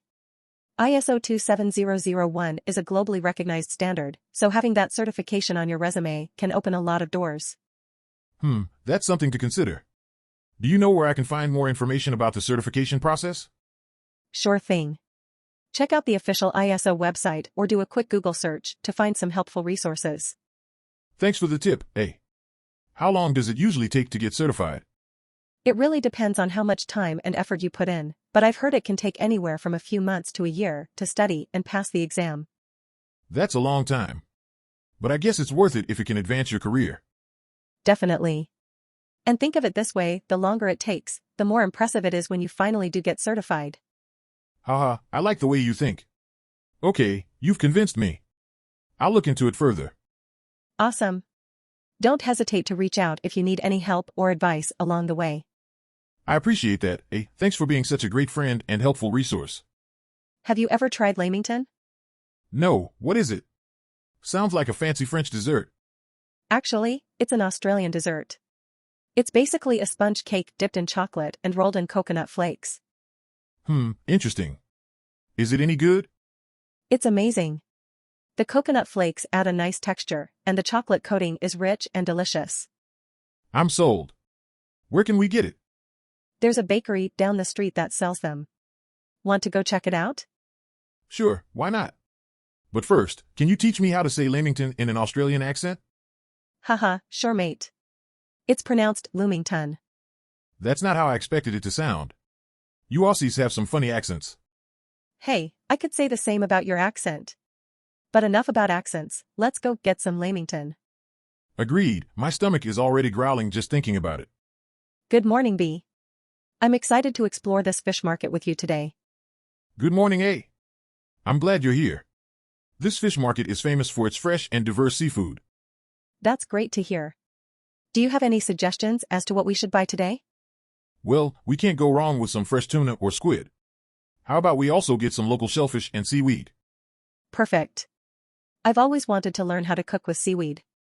Do you know any local recipes we can try? Yes, one of my favorite dishes is quesadilla, which is a seafood rice bowl topped with various types of sashimi and cooked seafood. That sounds amazing. Can you teach me how to make it? Of course. Let's head to my friend's cooking school and we can learn how to make it together. That's wonderful, thank you. By the way, what's your favorite seafood dish? I really love tempura, which is a deep-fried seafood and vegetable dish. It's a classic Japanese dish. I see. I've had tempura before and it was delicious. Can you show me how to make it too? Definitely. It's actually quite easy, but the key is to use fresh ingredients and a light batter. You'll love it. I'm looking forward to it. This is such a great experience, learning about the local cuisine and cooking techniques from a local expert. I'm happy to share my knowledge with you, A. And who knows, maybe you'll become a master chef of Japanese cuisine one day. Haha, I doubt it, but I'll do my best. Thank you again for taking me on this food adventure, B. My pleasure, A. Let's get cooking. Hey B, have you ever tried lomo saltado? I recently had it and it was amazing. Oh yes, I have tried it before. Lomo saltado is a popular dish from Peru, right? That's right. It's a delicious mix of stir-fried beef, onions, tomatoes, and French fries, topped with aji sauce. Oh boy, it sounds like a dish that's rich in flavors. Did you have it with rice? Actually, no. I went for the classic way of having it with fries, as it adds a nice crunch to the dish. I see. I have heard that it's a quick and easy meal to make at home. Do you think you'll be trying to make it yourself anytime soon? That's the plan. I did some research and it seems like a fun and easy recipe. Plus, I can add my own twist to it and make it even more enjoyable. That's great to hear. Who knows, maybe one day we'll both have our own versions of lomo saltado and have a taste test. That's a fantastic idea. Let's make it happen. We can even have our own cook-off. I'm all in for that. We can invite friends and make it a fun night of trying out different recipes of lomo saltado. Count me in too. I'm excited to try making this dish and have a fun cook-off with you. Sounds like a plan. When should we schedule it? How about next weekend? That gives us enough time to prepare, and we can all gather together for a fun-filled evening of lomo saltado. Perfect. Can't wait to see what you come up with. Challenge accepted. Let the cook-off begin. Good morning, Mr. B. How are you today? I'm doing okay, officer. Just trying to stay out of trouble. Well, that's certainly a good start. Can you tell me where you were last night, between 9 and 10 p.m.? I was at home, watching TV with my girlfriend. Okay, can your girlfriend corroborate your story? Absolutely. She was with me the whole time. Alright, that's good to hear. Mind if I ask what you were watching? Just some old episodes of Friends. We're big fans. Ah, I see. Well, you'll be pleased to know that watching TV is not a crime. So, I'm sure we won't have any issues. Laughs, yeah, I certainly hope not. Is there anything else you need from me? Not at the moment, Mr. B. But do make sure to stay out of trouble, okay? Absolutely, officer. Have a good day. You too. And tell your girlfriend I said hi. Will do. Take care. Hello, how are you feeling today? To be honest, not too great. I've been experiencing some stomach pains and nausea. I'm sorry to hear that. Let's start with taking your vitals, shall we? Sure thing. Your blood pressure and heart rate look good. Now, I'm going to palpate your abdomen. Let me know if there is any tenderness. Ouch, yes there is some tenderness there. Okay, based on your symptoms and the physical exam, it looks like you may have gastritis. But just to be sure, I'm going to order some blood tests and a stool sample. Oh joy, more tests. Don't worry, we'll get to the bottom of this. In the meantime, I recommend avoiding spicy, fatty, or acidic foods, and taking some over-the-counter antacids. Okay, I'll do that. Thank you, doctor. No problem. And hey, look on the bright side, at least your stomach pains aren't as bad as the ones from eating too many tacos. Laugh's very true. Thanks for the laugh, Doctor. Hey, have you figured out how you're getting to the airport for your trip next week? Not yet. Any suggestions? Well, you could always take a taxi or Uber, but that can get pretty pricey. Yeah, I'm trying to save some money for my trip. What other options are there? Have you considered taking the train? It might take a little longer, but it's usually cheaper. That's a good idea. Do you know what time the trains run? I think the earliest one leaves around 5 a.m. and the latest one leaves at 11 p.m. Okay, that's not bad. How do I get from the train station to the airport, though? There's a shuttle bus that runs from the train station to the airport for just a couple of bucks. It's pretty convenient. Awesome, thanks for the tip. Do you have any other money-saving hacks for traveling? Well, if you have some time before your flight, you could always pack some snacks and drinks from home instead of buying them at the airport. And don't forget to weigh your luggage beforehand to avoid extra fees. Good point. I'll definitely do that. Thanks for all your help, you're a lifesaver. No problem, happy to help. Have a great trip. Good morning, Nurse B. How are you today? Good morning, Dr. A. I'm feeling great. How about you? I'm doing well, thanks for asking. So, who do we have first on our patient list today? First up is Mr. Jones with a suspected case of sinusitis. Sinusitis. That's a common problem during the winter months. Let's give him some antibiotics and decongestants. Sounds good. Next we have Mrs. Smith with a sprained ankle. Let's get an x-ray to make sure there are no fractures. Then we'll wrap it up and give her some pain medication. All right, and lastly, we have Mr. Lee with a sore throat. We should do a throat culture to determine if it's bacterial or viral. Let's also give him a throat lozenge to soothe the pain. Okay, anything else you need from me? No, that's all for now. Thanks for your help, Nurse B. No problem, Dr. A. Have a great day and see you soon. You too, take care. Hey B, I was thinking about how we could achieve efficient network load balancing for our e-commerce site.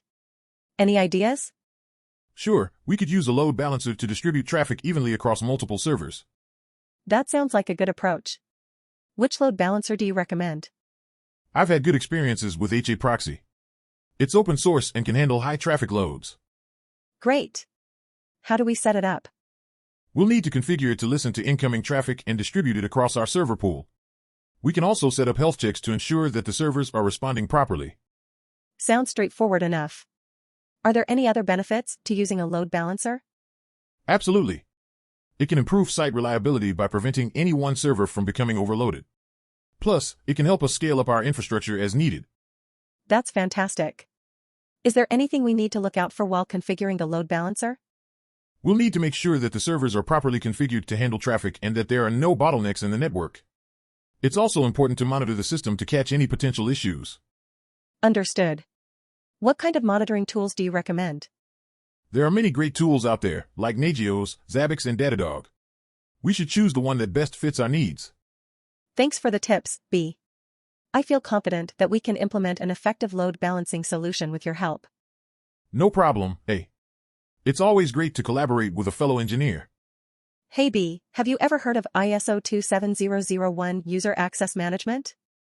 No, what is it? It's a standard for information security management that helps organizations manage their user access control. That sounds interesting. Did you know that weak user access control is one of the major causes of security breaches? Yes, that's right. And this standard helps to prevent that by implementing effective user access control policies and procedures. I see. Do you know if this standard is applicable to all types of organizations? Yes, it is. It can be adopted by any organization, regardless of their size, industry, or location. That's great. So, how do you ensure compliance with this standard? By conducting regular audits and assessments to identify any areas for improvement and address them accordingly. Makes sense. Do employees need to go through any specific training to comply with this standard? Yes, organizations need to provide their employees with adequate training to ensure they fully understand the policies and procedures related to user access control. Got it. Do you happen to know of any tools or software that can help with ISO 27001 compliance? There are many tools available in the market, such as access control software and identity and access management solutions that can help organizations achieve compliance with this standard. Interesting. Do you have any recommendations? One tool that I know of is called Okta. It's a cloud-based identity and access management solution that is trusted by many organizations worldwide. Thanks for the information. I'll definitely look into it. Overall, it seems like ISO 27001 user access management is a crucial standard for organizations these days. Absolutely. It's essential to ensure the security of our data and prevent any potential security breaches. Hey there. How's your day going? Pretty hectic, actually. I've got a ton of work to do and I don't even know where to start. Oh man, I'm in the same boat. We really need to get our work schedules in order. Yeah, I was thinking about that. Maybe we should make a to-do list and prioritize our tasks. That's a great idea. And we can assess which tasks are the most urgent and which ones can wait a bit. Exactly. That way, we can focus on what's most important and not get overwhelmed. Speaking of important tasks, have you finished that report for the client yet? Not yet, but I'm almost done. I just need to review it and make sure everything's accurate. Well, let me know if you need any help. I want to make sure we finish it on time. Thanks, I appreciate it. Speaking of which, do you have any big projects coming up? Actually, yes. I'm going to be working on a marketing campaign for our new product line. Ooh, that sounds exciting. What's the product line about? It's all about sustainable and eco-friendly products. I think it's going to be a big hit with our customers. Agreed. And since it's such an important project, we should make sure to dedicate enough time to it. Definitely. We can schedule some brainstorming sessions and really get creative with our ideas. I like the sound of that. And maybe we can bring in some fresh perspectives from our colleagues. Great idea. The more input, the better. Let's set a date for our first meeting. Sounds good to me. Oh, and before I forget, did you finish that expense report from last week? Yes, I did. I already submitted it to accounting. Awesome. You're always so efficient. Well, I try my best. It's all about staying organized and on top of things. I couldn't agree more. All right, let's get to work on that to-do list. We've got a lot to accomplish today. Hey B, have you tried Sam before?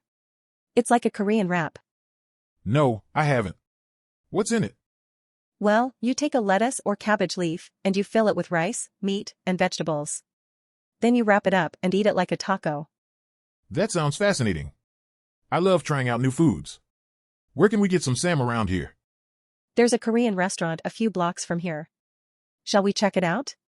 Sure, sounds good. What filling do you recommend? I always go for bulgogi, which is a sweet and savory marinated beef. But they also have pork, belly, tofu, and seafood options. I think I'll try the pork belly. I heard it's really juicy and flavorful. Great choice.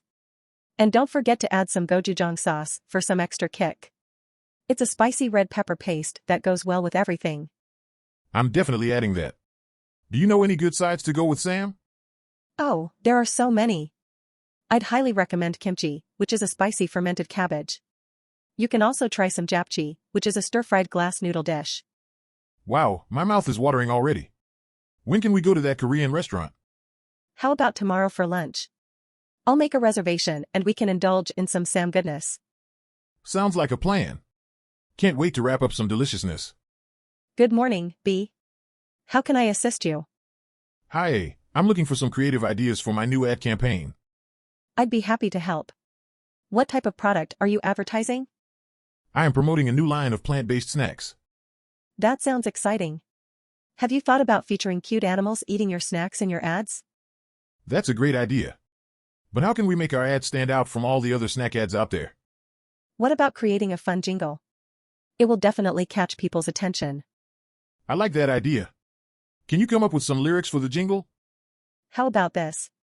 I love it. That's a catchy jingle that people would want to sing along with. Another idea we could explore is creating viral videos of people trying your snacks for the first time. Fantastic idea. People love watching funny and relatable videos online. Yes, and we could use popular social media platforms like TikTok or Instagram to promote them. Great. I'm excited about these ideas. Let's schedule another meeting to finalize the details of our campaign. Definitely. Before we go, do you want to try some of these plant-based snacks I brought? Yes, please. I'm curious about how they taste. Here you go. I hope you enjoy them. Wow, these are so delicious. I can't wait for everyone to try them. That's the spirit. I'm sure people will love these snacks once they try them. Hey, have you heard about ISO 27001 integrity? Yeah. It's a set of standards for information security management. Exactly. And it helps businesses protect their data from unauthorized access. That's true. It's like a mega vault for digital information. Haha, a mega vault, indeed. But it's not just about protecting information, it's also about ensuring its accuracy and completeness. Right. So it's about not only keeping things confidential, but also making sure they're reliable. Exactly. And with all the cyber threats out there, it's important now more than ever. Absolutely.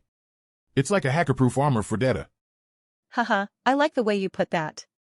But really, it's a great way for companies to stay on top of their security game. For sure. It's like having a personal security guard for your important files. Yeah, it's like the Batman for companies' data protection needs. Haha, that's one way to look at it. But it's definitely a smart move for any business that values information security. I couldn't agree more.